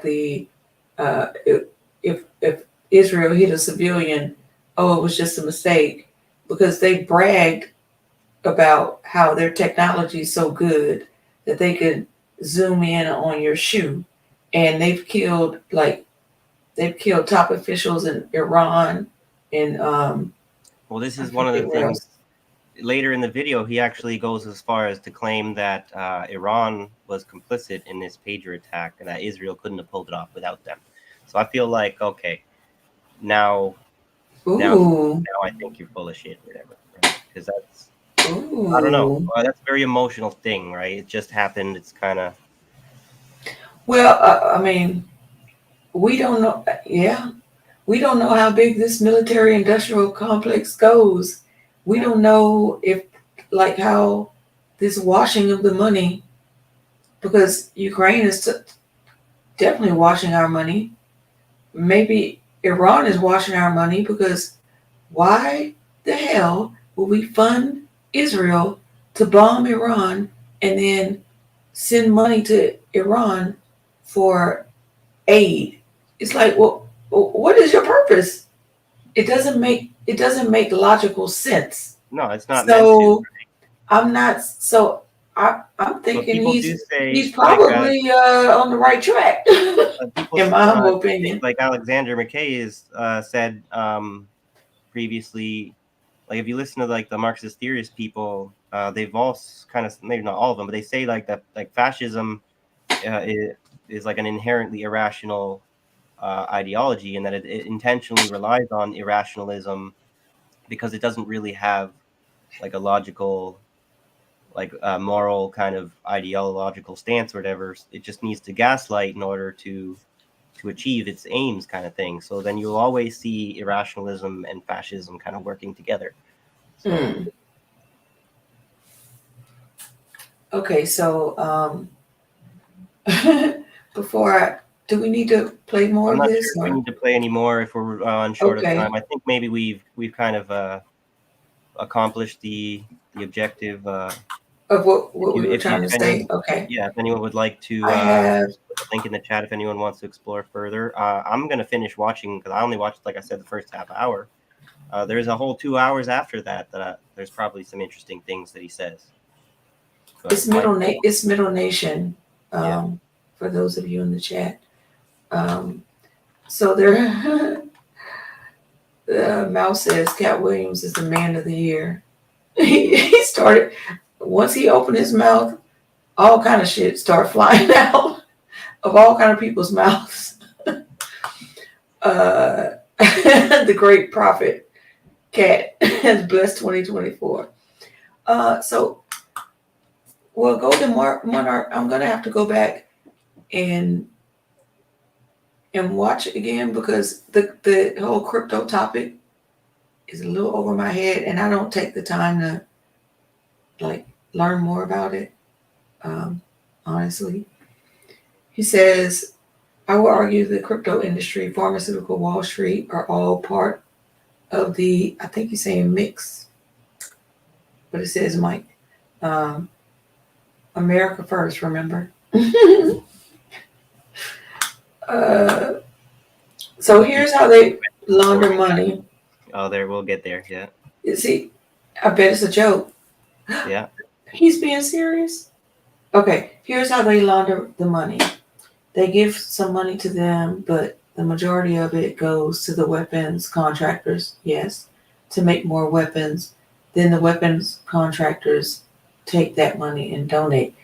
Oh yeah, he's being serious. Yeah. And not just donate, they also pay for commercials with mainstream media. So the mainstream media is paid to tell us how we're supposed to think. Yeah. And then there's also those offshore accounts. So, oh, thank you, Golden Monarch. I said Mike. It's an acronym, military industrial complex. Sorry about that. Okay, so I'm going to play something. Can you read that while I go over here? Jacqueline says, try again. No matter how bad we imagine the capitalist class is, we can't possibly manage to imagine the depth of their depravity. I would just add, I agree. I would just add as a little footnote there, it does work in their interests to have us believe how invincible and powerful they are, for them to be able to do all this stuff. Whatever you think that they can do, they can do it. That's sort of, it helps the imperialists to convince us that that's how powerful they are, when maybe they are not. They're not gods, right? They're not omnipotent. There is a limit to their power. They're not actually behind everything. They don't actually control everything. It's just in their interest to make us to convince us that they do. So. Rondo got a little sensitive about that, calling him a prophet, but they said it was a joke. He's a whistleblower. Yes. Not a snitch. Not a snitch. He's a whistleblower. He seems to also have some religious kind of. I haven't looked into Cat Williams' religious identity, but I thought he's got some kind of Christian mentality or something. He's super Christian. Super. Yeah. So that really, when he's saying like all lies will be revealed, it's like the light will come, shine into the dark, wherever. He's just sort of spewing Christian propaganda with that, right? Yeah, but he's very for us Christian. in our moment, we appreciate it. Whatever. I can get past that. That's good for him. Anyone got thoughts on Jaguar Wright? Nobody sued her for defamation of character yet, although she did go on Piers Morgan. Speaking of all lies being revealed, I've only just heard of her in the last few days or whatever, last week. I never heard of Jaguar Wright before. Oh, she has a beautiful voice. She was a background singer for Jay-Z for a while. She's in that life, but left it because she didn't want to be, I guess she didn't want to deal with all the things that she saw or learned or whatever. Same thing with Kia. My neck, my back. Oh, I can't sing the song. It's a nasty song. You cut out too when you tried to sing or whatever. The moment you started to sing, you cut out. But the song says, I'll say it then. My neck, my back, lick my and my crack. Well, that's She had that big hit, and then she left. We skipped ahead of Cookie's question. He asked, off topic, are you an ass man or a boob guy? Whatever. I don't know why you gotta make it one or the either or whatever. That's a binary fallacy right there. All right, I could be both. Right. I think there's nothing. There's no reason to pick one over the other. You tossing salads, Michael? What's that? Tossing salads? Say, you tossing salads around here? But anyway, she said she went on Piers Morgan, so that's like her biggest platform because she's usually just been on social media, like doing interviews on podcasts, talking mad shit about industry people, telling all their business. Because she's like, they're not good people. So she didn't mind telling their business. Yeah. But Piers Morgan picked her up. You should watch it. She went off on Jay-Z and Beyonce. She said they're next. I said, ooh. And Jay-Z and Beyonce's lawyer sent him a letter. Is that my mom? What time is it? Sent them a letter, sent Piers Morgan a letter at saying the accusations are false and requesting that he edit it. So he apologized and edited the show. Okay, but a request from a lawyer, that's nothing. That's not a cease and desist. You don't have to. Yeah, you choose to listen to that or not. You don't have. There's no binding. Right. Yeah. You didn't send Jaguar Wright a cease and desist. You sent this douche Piers Morgan a request to take it down. Yeah.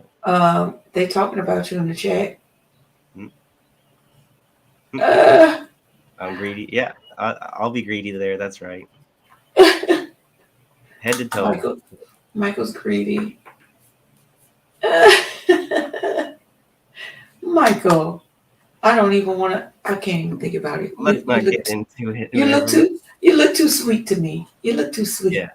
I kind of I get in my own way by being a little too shy and reserved, right? And it's like don't want to be like misogynistic or whatever, or rude or whatever, bigoted, but then you end up trying to be such a nice guy that you don't really take care of your own interests. You know what I mean? So, that you can't get nasty. Yeah. You better get nasty. You gotta get over it, whatever. Everybody You gotta get over it. just don't be nasty like these fucking Just don't be a perv. Yeah. You'll be just fine. All right, so this guy, he broke my heart. Okay. I hope I'm starting at the right place. Let's just see. Oh my gosh. No Black life.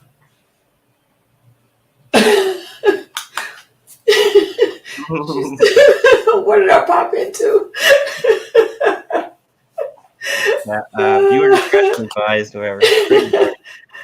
No Diddy. No Diddy. No diddlers. Too late.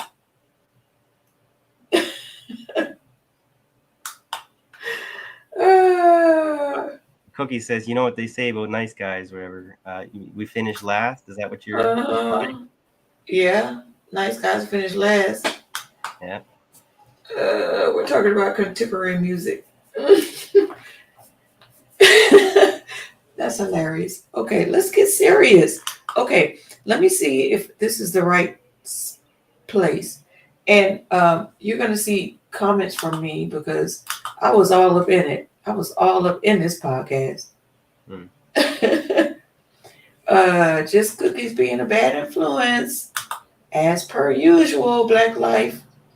Who taught you how to be so mean, eh? All right, so here we go.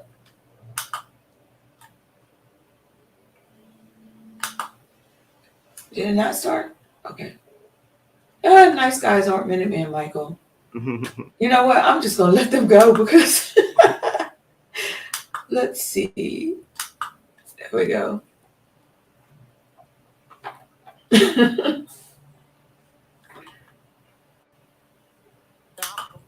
to me was the most important. This is not the spot. I'm sorry, I'm not sure how much you can hear that, but let me. Yeah, that's not the spot. Let me see.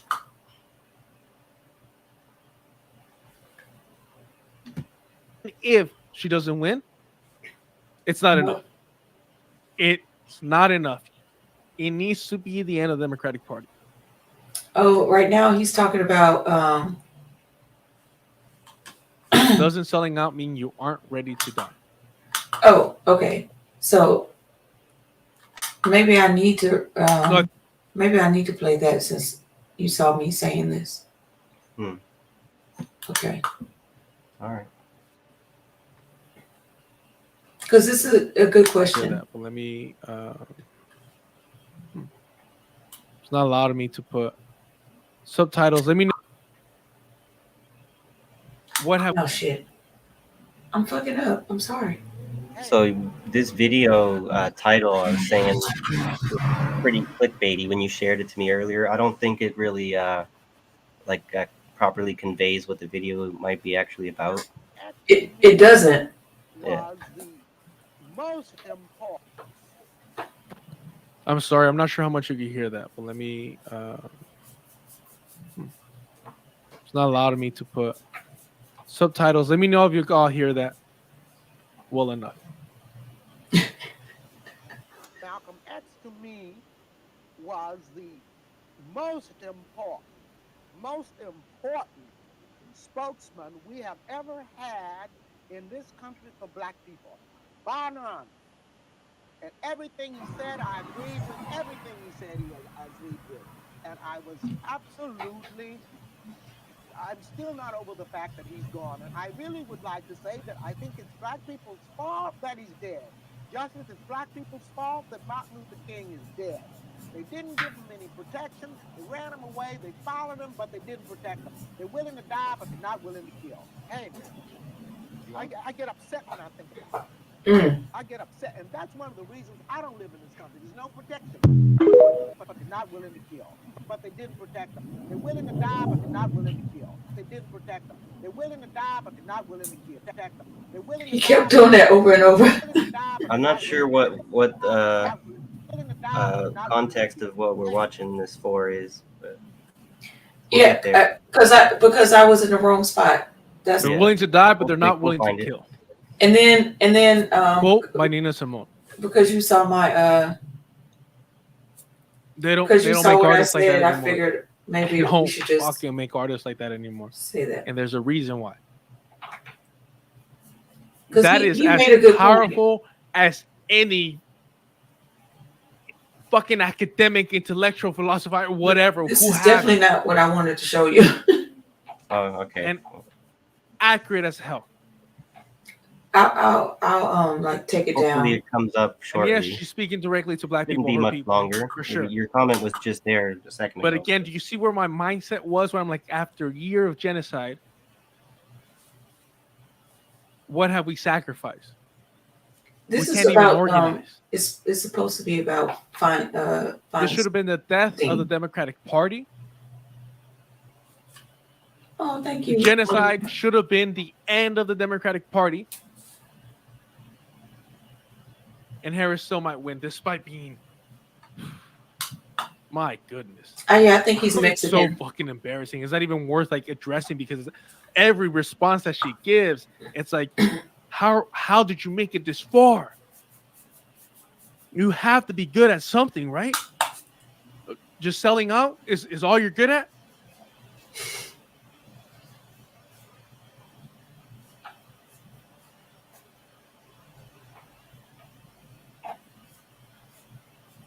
He getting up. I don't know if Come on. 1.25 or Come something. on. Get it back to Yeah, I normal. guess so. Yeah, PlayStation. Follow This is him the- as a protective. The danger Yeah. of doing it live or whatever. I'm not Yeah. saying she's wrong. Fuck it, I'm doing it live. Here it goes. It's always good to try and have your. I would love to whatever hear tip segment, the you timestamps, expand on that a whatever little ahead bit of more. time. Right? Sorry, I said Abby do and both parties. We need a reset. We need decolonization. We need, no, I said from my understanding, just to okay, hold on. I I think it's said worse than that. doesn't I think selling out means okay. Okay, I'm sorry. I said doesn't selling out mean you aren't ready to die? And he said, I think it's worse than that. I liked his answer, to be honest. I was like, I didn't think about it that way. So here's his answer. a true sellout is willing to watch his people, their people, die. They're ready for that. They're ready to watch them die. But yeah, it could be both. Oh, it could be, I was like, damn, that's a good answer, huh? Damn. So let me see if I can find the part because he's saying that Finkelstein, ain't that his name? Is He's calling Finkelstein, Norm Finkelstein a sellout? a liar, like all lies will be revealed. And I was like, what? Yeah, because that's like the same thing where I tell you Shahid Bolson might be a liar, and you're like, what the fuck? And then you tell me Norm Finkelstein might be a liar, and I'm like, what the fuck? And you were like, what the fuck? So here it is. Okay. So let me see if I could sorry. Fuck it, we're doing it live. Struggle in North Finkelstein. Okay, so back a little bit. Doesn't selling out mean In you the meantime, aren't I'll ready just. to I was right there. Oh, nice. Okay. No, So I think it's let's worse just than I think get it's worse through than that. I think selling out means that a true sellout is willing to watch his people, their people die. They're ready for that. They're ready to watch them die. But yeah, it could be both. Oh, it could be, you know. Bad cookies. I Yes, would love to you'll, hear You'll see his face. you expand on that a little bit more. You'll see his face. Now our curiosities That'd be peaked now. due, and both parties, we need a reset. We need decolonization. I thought We no one need was great too. decolonization. Everyone's got their Black character, liberation, whatever. indigenous Nobody's sovereignty perfect, I'm sure. to go hand in hand with it, and the rest of us, shut the fuck up and play our part. He's funny. I just found this Appreciate it. podcast. I've never Okay. seen this guy before. Let's wrap up this section. I know, me and either. We'll skip a little bit forward because I love when she schools Norm. She schools Norm. So he's Okay. watching a podcast with this lady is a Palestinian. So, and again, this doesn't mean they need to die, but I reject this absolute innocence Do I need that's to always speed this ascribed up? to Because the this people podcast? who, they know they're. If I live in an area I that think it's fine. requires military protection, and it's across from a concentration camp, and I'm bringing my kids to that place, I mean, I bear some responsibility. I'm not going to a place like that. Exactly. And she makes a great comparison. I'm not sure it's on this part because we're going to skip forward. No. I'll let her say it because it is when we skip forward. And I recommend please go watch this, I think at least her Norm is entire great section. Too, but It does start around the he calls him 35 out as a minute mark. colonizer. She hops in a little bit later. We'll have to But- see what Lana, Let's see. get the actual understand. context before we make. I will. Okay. I don't usually Oh, do this, turn up the videos a little. but I was low. working out Let me while see. You listening want to to this. pause it though? If we're gonna, I don't know if we want to miss anything. I was fucking hyped up. I This was is high as it yelling. goes. I was already gassed out, but man, like I was Sorry. reaching deep just to yell. Like I was lucky to watch it live, so I was just, you get more hyped up and shit. But I was like, yes, finally, and I know others have said this, but I mean specifically to say it in front of what white leftists consider like the voice of Palestinians and the Palestinian struggle in North Finkelstein.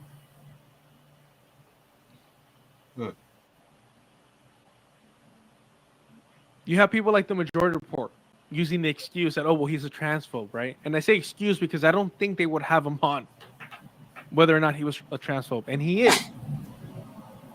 But we know how liberals weaponize identity politics against anybody slightly to the left of them in any subject. But they'll focus on that and they won't focus on the fact that he's a liberal Zionist. Probably the most hypocritical liberal Zionist, but you have Ilan Pape out there as well. You have other individuals, but still a liberal Zionist. When somebody says, quote, I am not an enemy of Israel, when somebody opposes the BDS movement because it doesn't recognize Israel as a state, time and time again, Norm Finkelstein has proven himself to be nothing but an opportunist. If you have any doubt about this,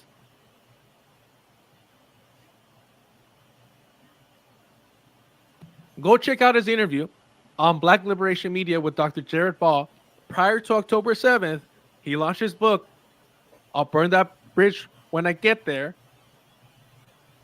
And he wrote his name out as Norm X Finkelstein, trying to mock Ibram X. Kendi, who should be mocked. But the way that he went about it demonstrated that Norm Finkelstein has A, no respect for Black studies, and B, is nothing more than an opportunist. Because when he got replaced and displaced by Palestinians and wasn't able to get the same media attention that he did when he was the white savior, the spokesperson for Palestinians, he started his rightward turn and started speaking out against wokeness. But he didn't even have the respect for Black studies to engage with Black radical literature that was already decades before him decades before him addressing liberal, quote unquote, radicals like Ibram X. Kendi. Because he doesn't respect black people. He respects historical figures like Douglass, Du Bois, but he does not respect the black people that he grew up around with and the black people that are active today. He demonstrated that because his big argument for why he should be the spokesperson and speaking on behalf of Palestinians is, I know the most. And people who don't know as much as me shouldn't be speaking over me because your identity doesn't matter. And yet he turned right around, wrote a book attacking black liberal radicals, and refused to engage with black radicals who beat him to the punch decades before him. He's saying... So if he's saying, hey, listen to me about Palestinians because I know more about Palestine. Okay, he's basically saying... Liberals, though. We know that liberals can be quite problematic. No, he didn't say black liberals. He said the Black Liberation Movement. Okay. He didn't say black liberals, no. Okay, he said the Black Liberation Movement, which is definitely different from a black liberal. Because I think what I gather, the reason why Norm Finkelstein's considered such a powerful voice is because he's like a son of a Holocaust survivor. Survivor, yes. Right. But what he's saying is he doesn't have sex. He's like an Israeli citizen who seems to have like grown up under the propaganda and then realized the lies of that his own state's been feeding him, and then now he's come full circle, whatever, and supports the Palestinians now. So he's valuable as a. Yeah, go ahead. No, not you. I was telling bad cookies. Just wait.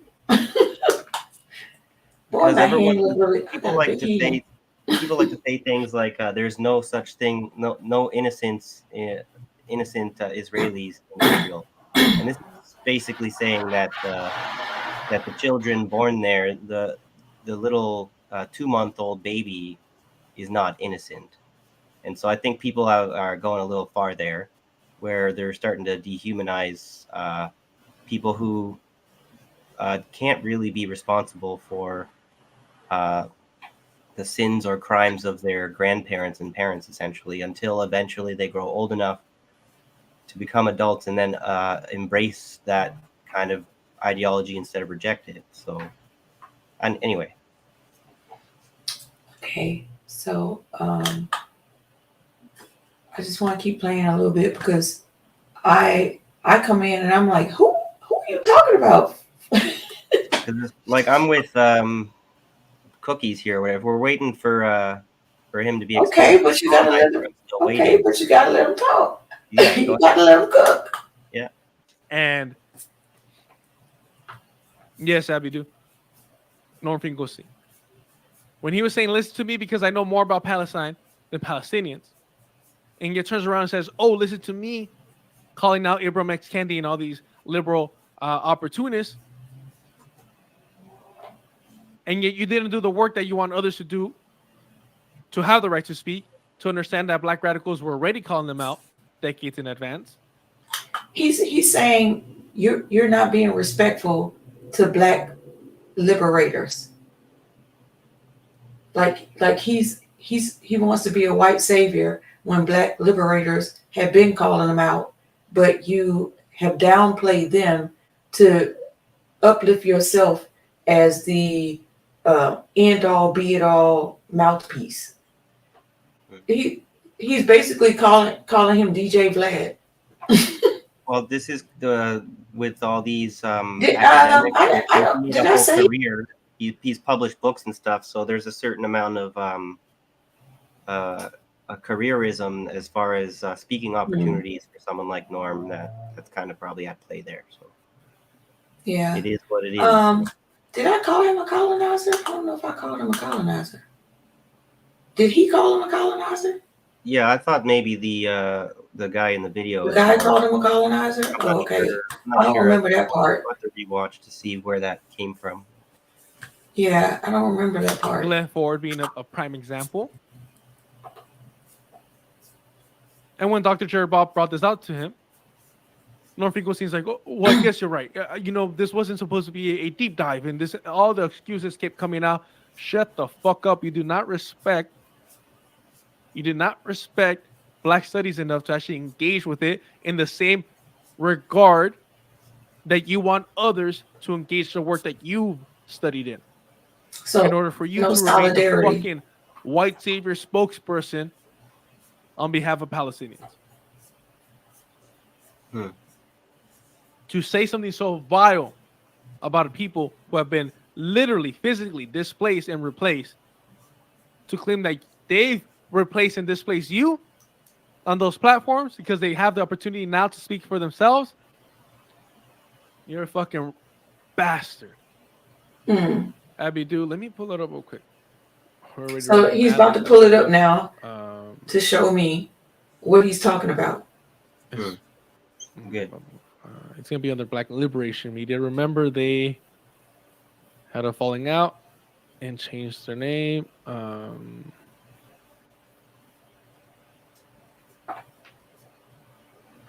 So while he's looking for it, you want to talk about it? Sorry, yeah. We could take a look at some of the things going on in the chat here. Okay, I'm gonna turn it down a little bit. Oh, he got it. Ooh, no. Oh, there we go. Let's see. Okay, so this is it. So this is It's titled "I Will Burn That Bridge." Black Power Media. Finkelstein. If you guys haven't, this is what it Black looks Power like. Media. Well, The RBN thumbnail. had lots to say about Jared Ball there. With Norm and the fire behind Oh, him. have they? Yeah, that's a This whole was a nother- year ago. Whatever, clusterfuck. And there's also a clip called "Challenging Norm Finkelstein." Oh, I think. Now that I think about it, I don't think he plays the clips. He's showing me. All right. Okay. Well, let's see. I can't remember. I'm sorry. Let's just skip forward Okay. to 58:16. But again, please go and watch the entirety of this. Or is he playing it? Let's see. Oh. So he doesn't play it. He just shows me what it is to go watch it. Right, but now we from made it. Black Power Media. So now everyone else can go watch. Now we see what he's saying, and everybody else can go watch and look for themselves.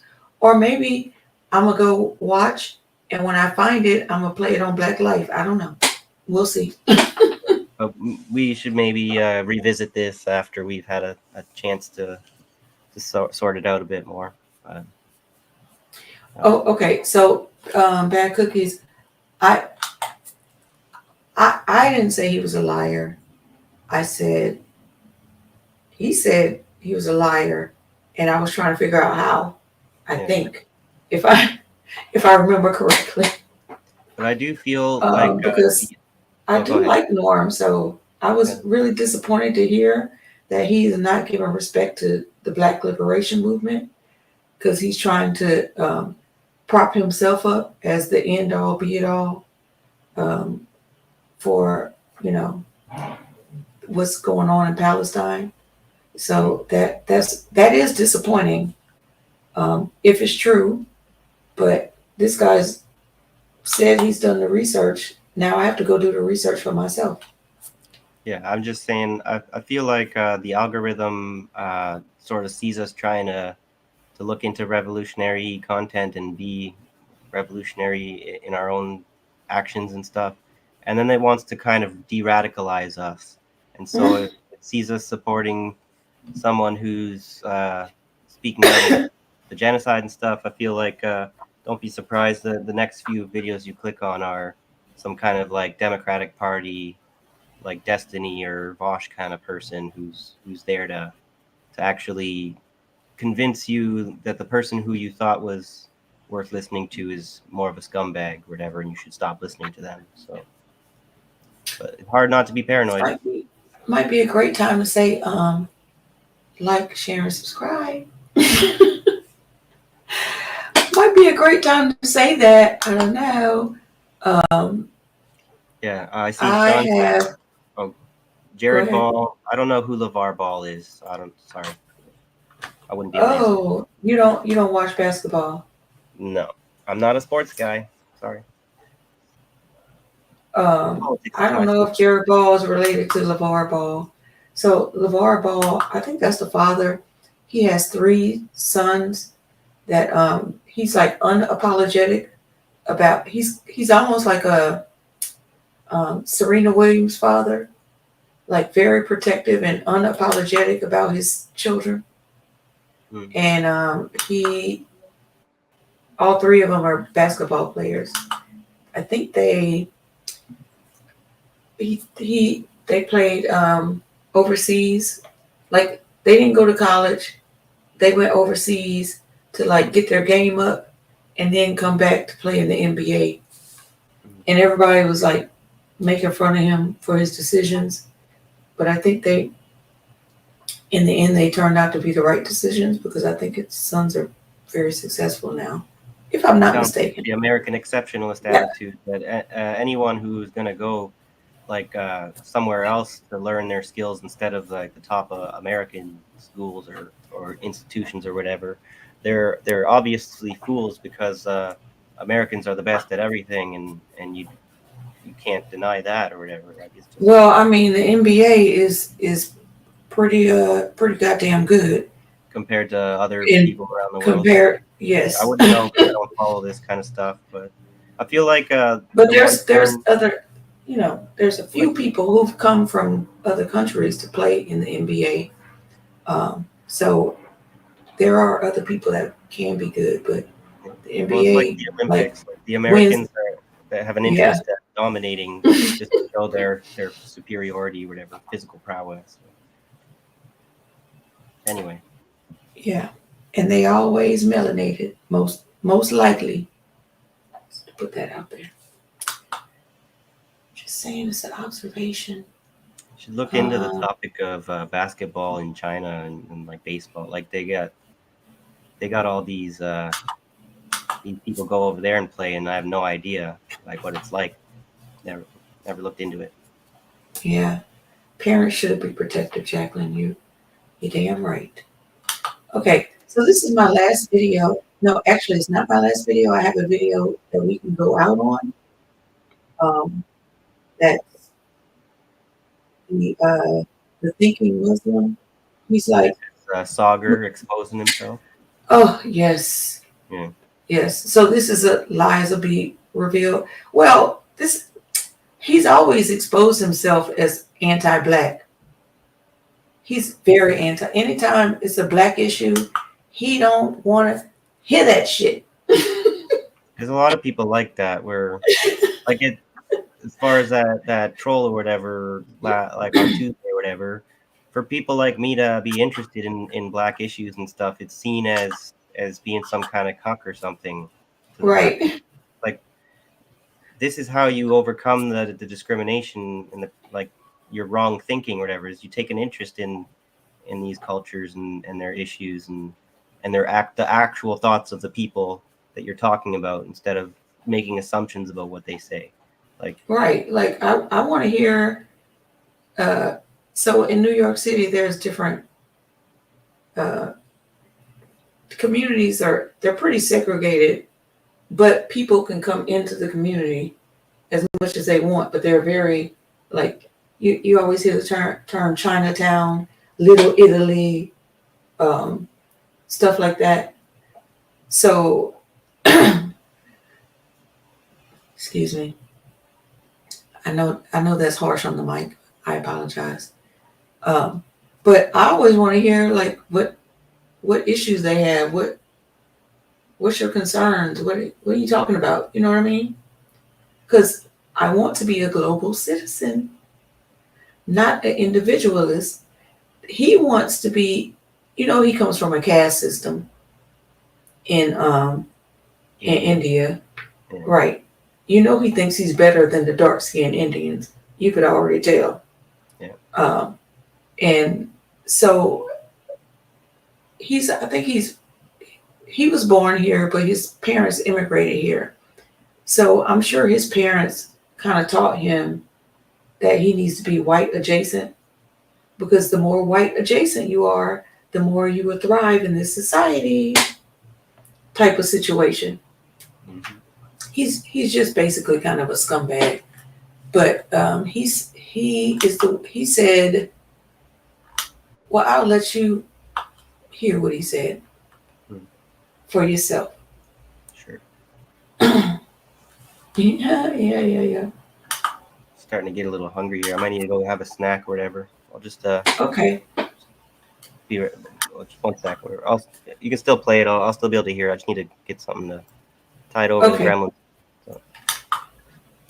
Villain than a police officer that murdered someone for doing nothing is to me wild. But anyway, let's go ahead and move on to the rest of this interview, because this is also quite extraordinary, because that was just the beginning. The opening question is basically, aren't you a terrorist for thinking this?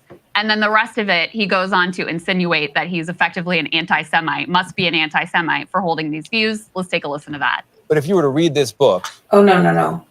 I'm sorry. I'm in the wrong spot. I think I need to go back a little further, because he really goes off. He hasn't won those awards if he doesn't have, because of who he is and the fact that he's allowed into these rooms. So that was the opening question out of the gate. I have another clip that I'm going to show you, which is basically the rest of the interview.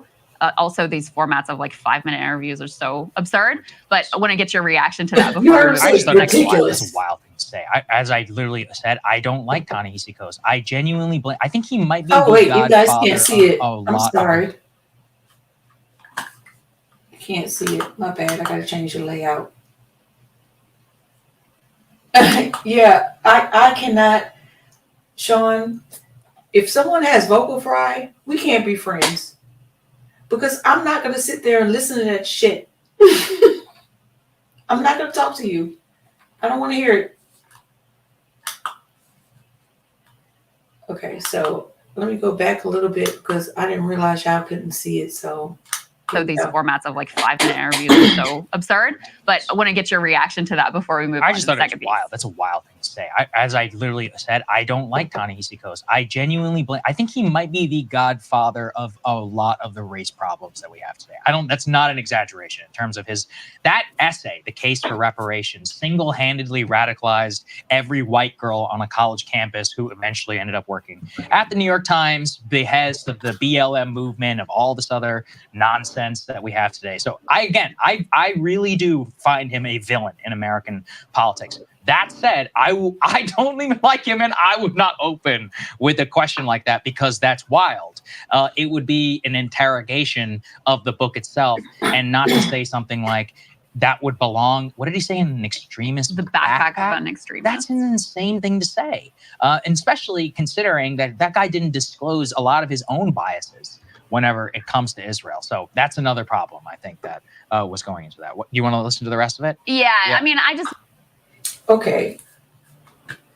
He called him a villain. He single-handedly made racism in America him. Just because he's speaking about Black issues. He single-handedly brought back racism. Not Trump. Not through Obama being president. It was Ta-Nehisi. You don't know Ta-Nehisi Coates? Yeah, I've heard the name, but I should have done a little bit more looking. That's okay. I can show you a picture of him. Maybe you'll recognize his face. Yeah, he referred to BLM as nonsense. Now, Jacqueline, it's important to note that there's two BLMs. The first BLM was a grassroots movement. It was just a phrase that people were saying while they were protesting. Now, the second BLM, they turned it into an organization and stole a bunch of money. And you know that it was a black faces with white people behind it. But it gave Candace Owens her marching orders, because she's a black face, to discredit BLM. So they And once Candace Owens said it, then people like what's his name, Sagar, and all kind of other white people had permission to attack BLM. So that's what they do. They'll pay someone to be the face of the comments they want to say. That way, and it's against, the people. It's someone that looks like the people that Yeah. Well, that's the they interesting thing. want to talk about. So then now white supremacy has permission to say what they said because they're the face of it. Yeah. If that makes sense. No, I think it makes sense. I find it like Snarky. intuitively people look at. Oh, hey, Snark, what's up? So he says, I believe the second BLM was a Hillary favored organization meant to attack Bernie Sanders to make him appear anti-black. Oh, that's interesting. Did BLM? Oh, were they? They were supporting DNC? Probably. That makes sense if they were.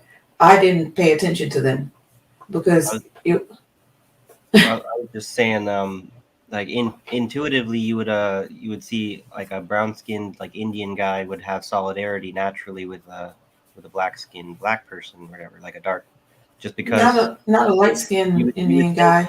Right, you would think that they would just be natural allies, right? And then you kind of learn about the caste system and, Right. and the Hindutva fascists in India in power right now. And then, okay, now I understand how like they actually can kind of look down on black people and make alliances with white people instead of like it's fucking weird when you look into it. It is fucking weird. And Now you also, understand that it's not black or whatever, right? So it's and which is why I love the fact that America was like importing all these. He likes to talk about DEI hires too, but America brings in a lot of Indian people to work in America. They did that to try to build an alliance with India. Well, guess what? India's in BRICS. So it didn't work. And they're over here being anti-black because somebody has to be at the bottom and it's not going to be them. So yeah, Sagar sucks. sorry if my fan's gonna be too loud here. We're getting going on a little later, so I'm getting antsy. We could stop. I just have one more video just to play while we're going out, just because we're kind of talking about Israel, and I just I don't want to get everybody fired up, but he was fired up. It is The Thinking Muslim. That's a podcast. If you guys want to check him out. And I guess I'm coming back full circle about, I think I mentioned that the Muslim community, this Muslim organization endorsed Jill Stein, which is a huge deal. First, they endorsed Harris, and they kept asking her for an embargo, arms embargo. It never happened.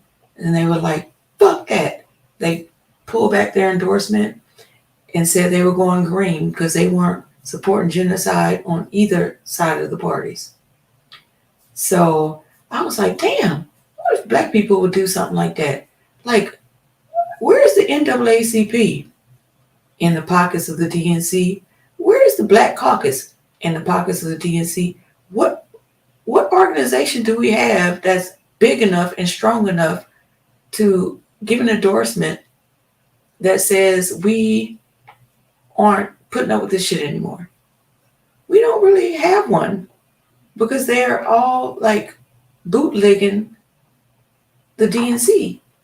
And it's such a shame. It's so sad to watch. Well, it's if you watched a few of the panels that Sabby's had on RBN with some of these uh, blacks that are for reparations and stuff, but they want to kind of just have just treat the black issues as the only issues that matter, and they don't really want to have understanding of imperialism or a critique of it and stuff like that. Then they kind of miss these opportunities where if they were standing in solidarity with the Muslim community while it abandons the Democratic Party, then they can do some vote stacking there, and the Black Caucus can lead the Democratic Party in solidarity with the Muslims, and then you can have a huge movement going. But so I'm glad you just mentioned that because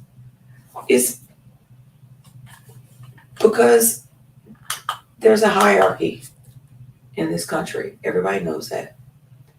And who's at the bottom?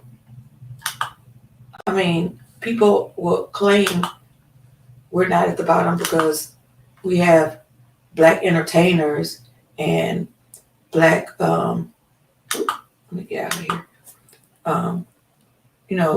Black rappers, black singers, but we can entertain America, but we don't have the respect of America. Like we're sheer entertainment. That's it. But that doesn't mean the bulk of us aren't at the bottom of the hierarchy. And it's always been that way. So black people are very guarded of connecting with a group because they're not sure if that group would, be using them. Like a lot of people will say, you don't need band with us for universal health care. Okay, well, band with us for reparations. Oh, no. So why would they have any? Why would they want to?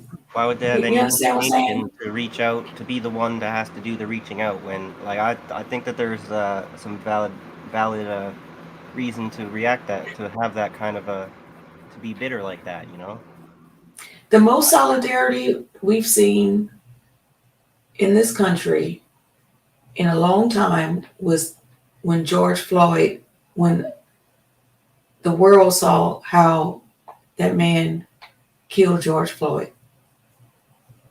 Well, I also think that I think the Bernie Sanders movement was real popular at the time, and I think that Bernie's campaigns maybe kind of harnessed that situation and gave it the media attention it wouldn't have gotten otherwise.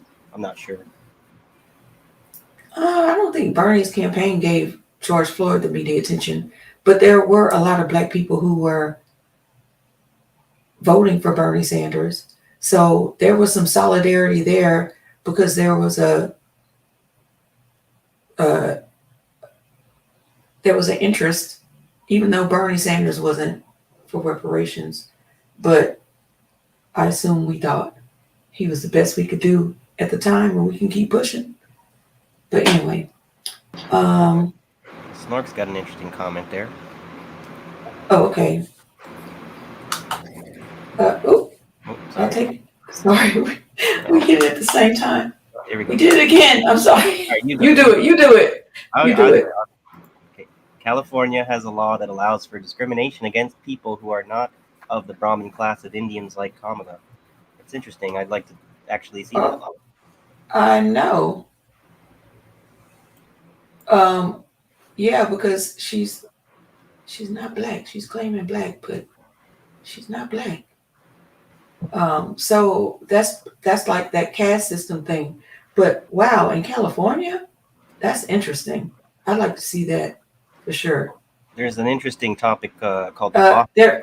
They're asking for a link. Sorry, go ahead.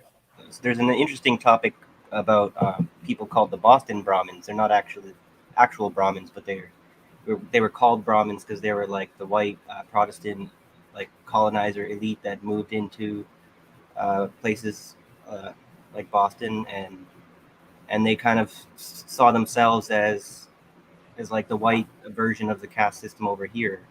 So that's like a historical deep dive for another day. Okay. So Bad Cookie says, earlier today when you asked me what the topic for the show was, you mentioned something that got me thinking. So you could tune in to find out. Oh, you're teasing me, huh, Bad Cookies? All right. All right, you little tease. So y'all tune in Monday for Civilian Discourse, 5 p.m. here, Abby Do, Abby Don't. Tuesday for Black Life. Black Life should be back. She's not here today either because she's doing her evaluations, which are very interesting. She comes back with all kinds of stories. Tune in Wednesday at the 10 Rabbit Podcast. And I don't know what Bad Cookies got cooking.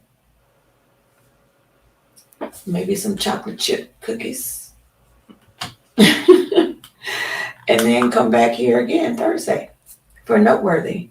I hope we did you right this time around. I hope you guys. And don't forget to like, share, and subscribe. Stay here though. I really want you to see this. See what this man has to say. He is pissed about the Democratic and the Republican Party. And I just wish we could get more people feeling like this and really get a third party going. Yeah. So Lesser of Two Evils crap is just like so stale and like, I'm so over that shit. Yeah. So everybody, Snarky did put the link in the chat. So go grab it. Yeah. My bad. No, Sean said they are the ones that paid the Irish to be slave catchers and cops. I think he, in reference to my comment about Boston Brahmins, I'm not actually sure specifically about that.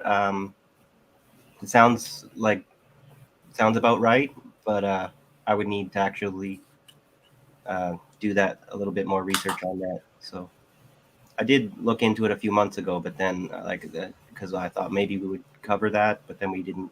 We ended up covering something else, so might have to look into it again. So, but they are very interesting as far as like when you look at the boule, like the black bourgeoisie, and then you look at the historical, like who they were a century ago, and then who were the white kind of cliques in the different cities. Because like the word Knickerbocker they're like the New York versions of the Boston Brahmins, right? And then there's it's a whole interesting topic. I'll have to come back in another episode for you on that one. Oh yeah, we could go. Maybe that could be a topic on Black Life. The Boulets. Yeah, like they are, and they're the ones that are Roland Martin and all of them. Yeah. Like the reason why Tim Walz was selected for Kamala's running mate, I think, would be because of maybe connections with like the Boston Brahmins of today. Although they don't call them that anymore, but there is probably a group that is still kind of fulfilling that role. So maybe Bad Cookies can answer this. He says, "I hope Mastermind Hour is doing okay." I hope so too. I just didn't want to reach out to him because he was taking a social media break, so I figured he just needed a break from all of it. So I didn't want to intrude on his space. Yeah, so take as long as you need there. He could take as long as he needs. But I think I probably will reach out to him this weekend or something like that. And Jack's saying, getting a little bit tired there. That's right. We forget that you're off in the UK there. Yeah. We're trying to wrap up. We're just getting a little bit, seems like we're having a hard time actually rapping lately. But Oh, okay. So I guess Bad Cookies hasn't heard from him, or hasn't is trying to back away too and give him his space, his social media break. His spot is always there for him. Yes, it is. So good for him. He's working on some stuff. Also, Hi, Wesley. Oh, hey, Wesley. I was just gonna say for Mastermind, if you ever wanted to reach out to us for any reason, we're here. If you needed to talk in private. Yeah, I'm just gonna text him and see if he texts me back. Yeah. And if he doesn't, that's fine too. Wesley, he has a knack for arriving at the end of these. The very end. We've been on for 3 hours, Wesley. We appreciate seeing you anyway. We appreciate seeing you anyway, and everybody's saying hey to you in the chat. Okay, so I'm just gonna play this to get everybody riled up, and then And we'll see you guys next week, I guess. We'll see you next week, I guess. Yeah, have a good night, everyone. Thanks for watching. And we love you. Peace. Better to offend the Muslims because they are more likely to forgive us for committing a genocide. So that's very clear. So it seems to me that if Harris wins, Zionism wins. The Zionists are panicking and scrambling. The reason I don't know what happened there. Why this power suddenly exists is precisely because the elections are so tight. Sami, are you calling for Muslims to vote for Donald Trump in his next election? There is a very real chance that the two-party system in America could be broken in November. You break the two-party system. Gaza breaks the two-party system. Gaza breaks the invincibility aura of Zionism. It's not about whether Joe Stein is the perfect candidate or not. We're talking about limbs being collected in garbage bags. We're talking about Biden, who has given Israel every single weapon that it has demanded. Explain to me what Trump will do that is worse. Explain to me how much further you can go than this. You walk to the ballot box, you walk over those bodies, piles and piles of those bodies. Are Muslims in America ready to bear that pain? Are they ready to vote for their Palestinian brothers and sisters? The time to help is now. We can't wait for our brothers and sisters to be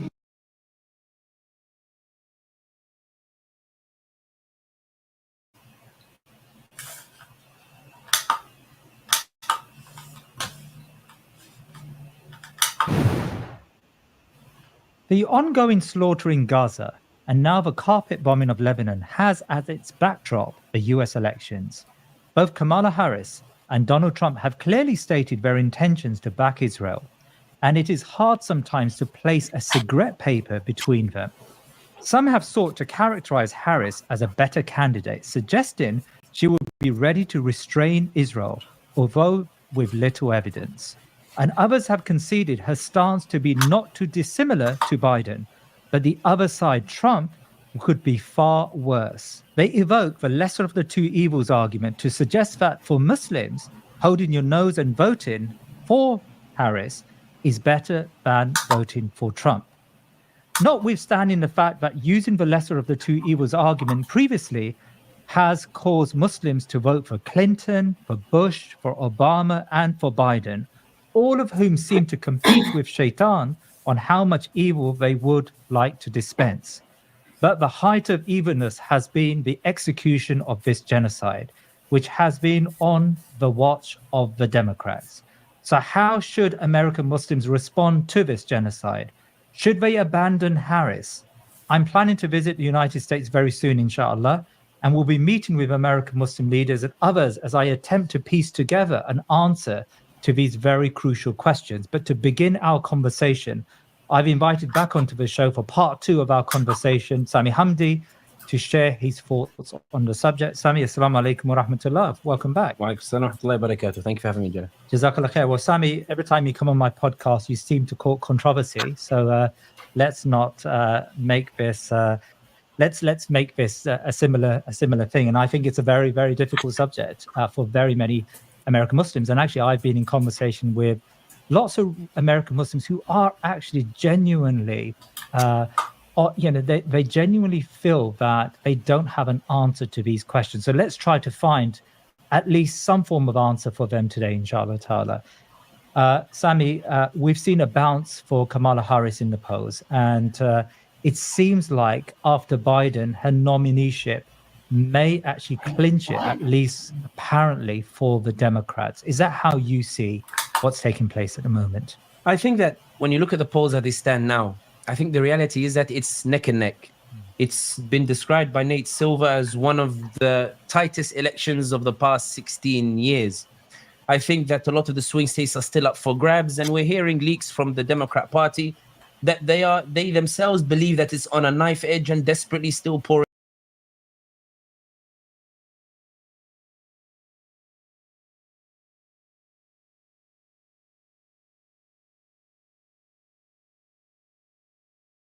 Sorry, guys. Not sure what happened there. It looks like Abby dropped out on accident.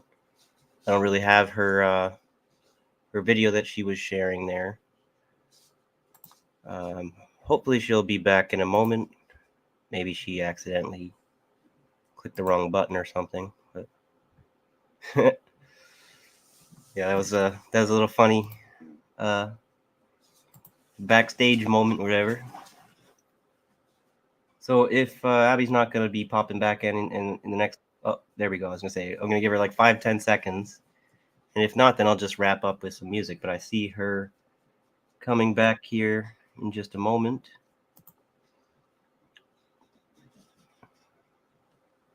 But let's, everybody, amateur podcasts always have these little tweaks, little hiccups and farts, burps. Oops. I was trying to grab my Coke or whatever, my after stream Coke. Okay, so I'm sorry about that, you guys. I don't know what happened. I did want to just, I love how passionate he was about that. I want to say, you didn't get into the part that was the best part. oh, I don't know when I dropped off. I'm not sure, but from what I remember watching that, I saw that. I didn't know what clip you were going to play, but I saw this guy earlier, a couple days ago or yesterday or something. And this guy's fire or whatever. I want to. Yeah, I like him. Yeah. Yeah, we're going on and on and on. Let's try and get out of here or whatever. Sorry to hold you guys up. Yep. So maybe I'll play their first campaign video about abandoning Biden, and hopefully it will inspire. I just don't know who. Black people, we don't have anybody. We don't have an organization. You gotta get past that's going to come out and say something like this. So that fucking sucks. But hopefully we just know. I hope so. So here that is, and we'll see you guys on the other side. The people of Gaza have been under a siege, raining upon them munitions, bombardments, perpetual displacement in a walled world in which children, the elderly, and women have been suffering grievously before our eyes, televised as one of the first genocides to be seen across a planet of billions of people. The death toll inside Gaza now surpasses 15,000 Palestinians.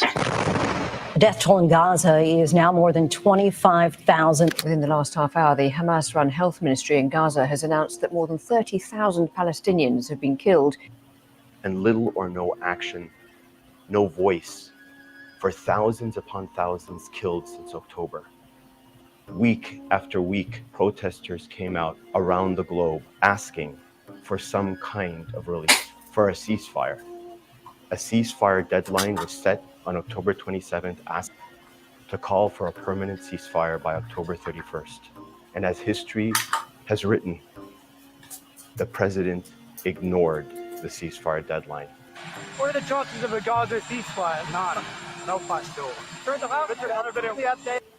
On November 1st, on Minneapolis pavement, leaders from all different backgrounds came out and declared their cry that the only thing they can do is abandon Biden because he abandoned us we had no option but to abandon him, because he abandoned the value of life and the fundamental dignity of human beings.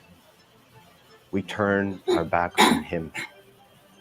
If we do not defeat the president, it would send a signal to the political landscape that you could commit genocide and still be elected. It would be like voting for our own murderers. It would be political suicide. The only option we have to ensure the prosperity of this planet and to uphold the value of life is for it to be written in history that an American president was deposed at the hands of people of conscience because of his actions abroad, because of his genocide. Many people often heroize our beloved Martin Luther King, who spoke out against injustice, sought civil rights and voting rights. That's the Martin Luther King we often remember. But this is a message to my fellow Americans. There's another Martin Luther King that abandoned Biden is guided by. It's the Martin Luther King who spoke out against the Vietnam War. And why? Because he believed fundamentally that civil rights are not merely for Americans, but for all human beings, including folks we never met in Vietnam.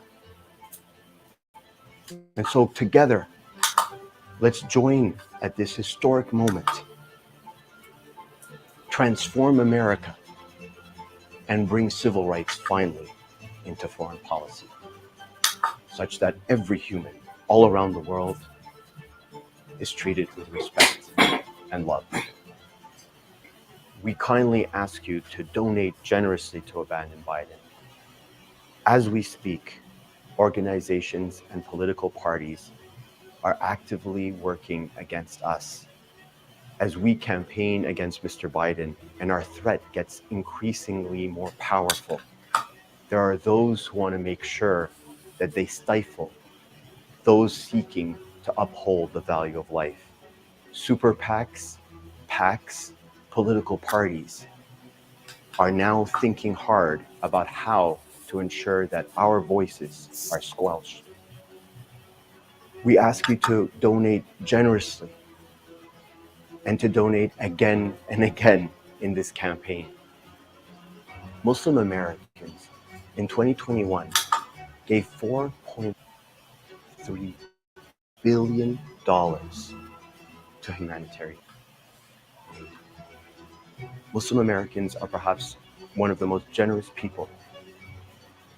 Curiously, Muslim Americans are also maybe the most powerful Muslims on the planet. And this is evidenced by the numbers that they donate. But where are the donations to stop the very reason why they have to give out so much in humanitarian aid? Why not break it down at its root and stop autocrats? Okay. I don't want to do all the donate stuff when people are literally not being able to pay for food. So we'll end it there.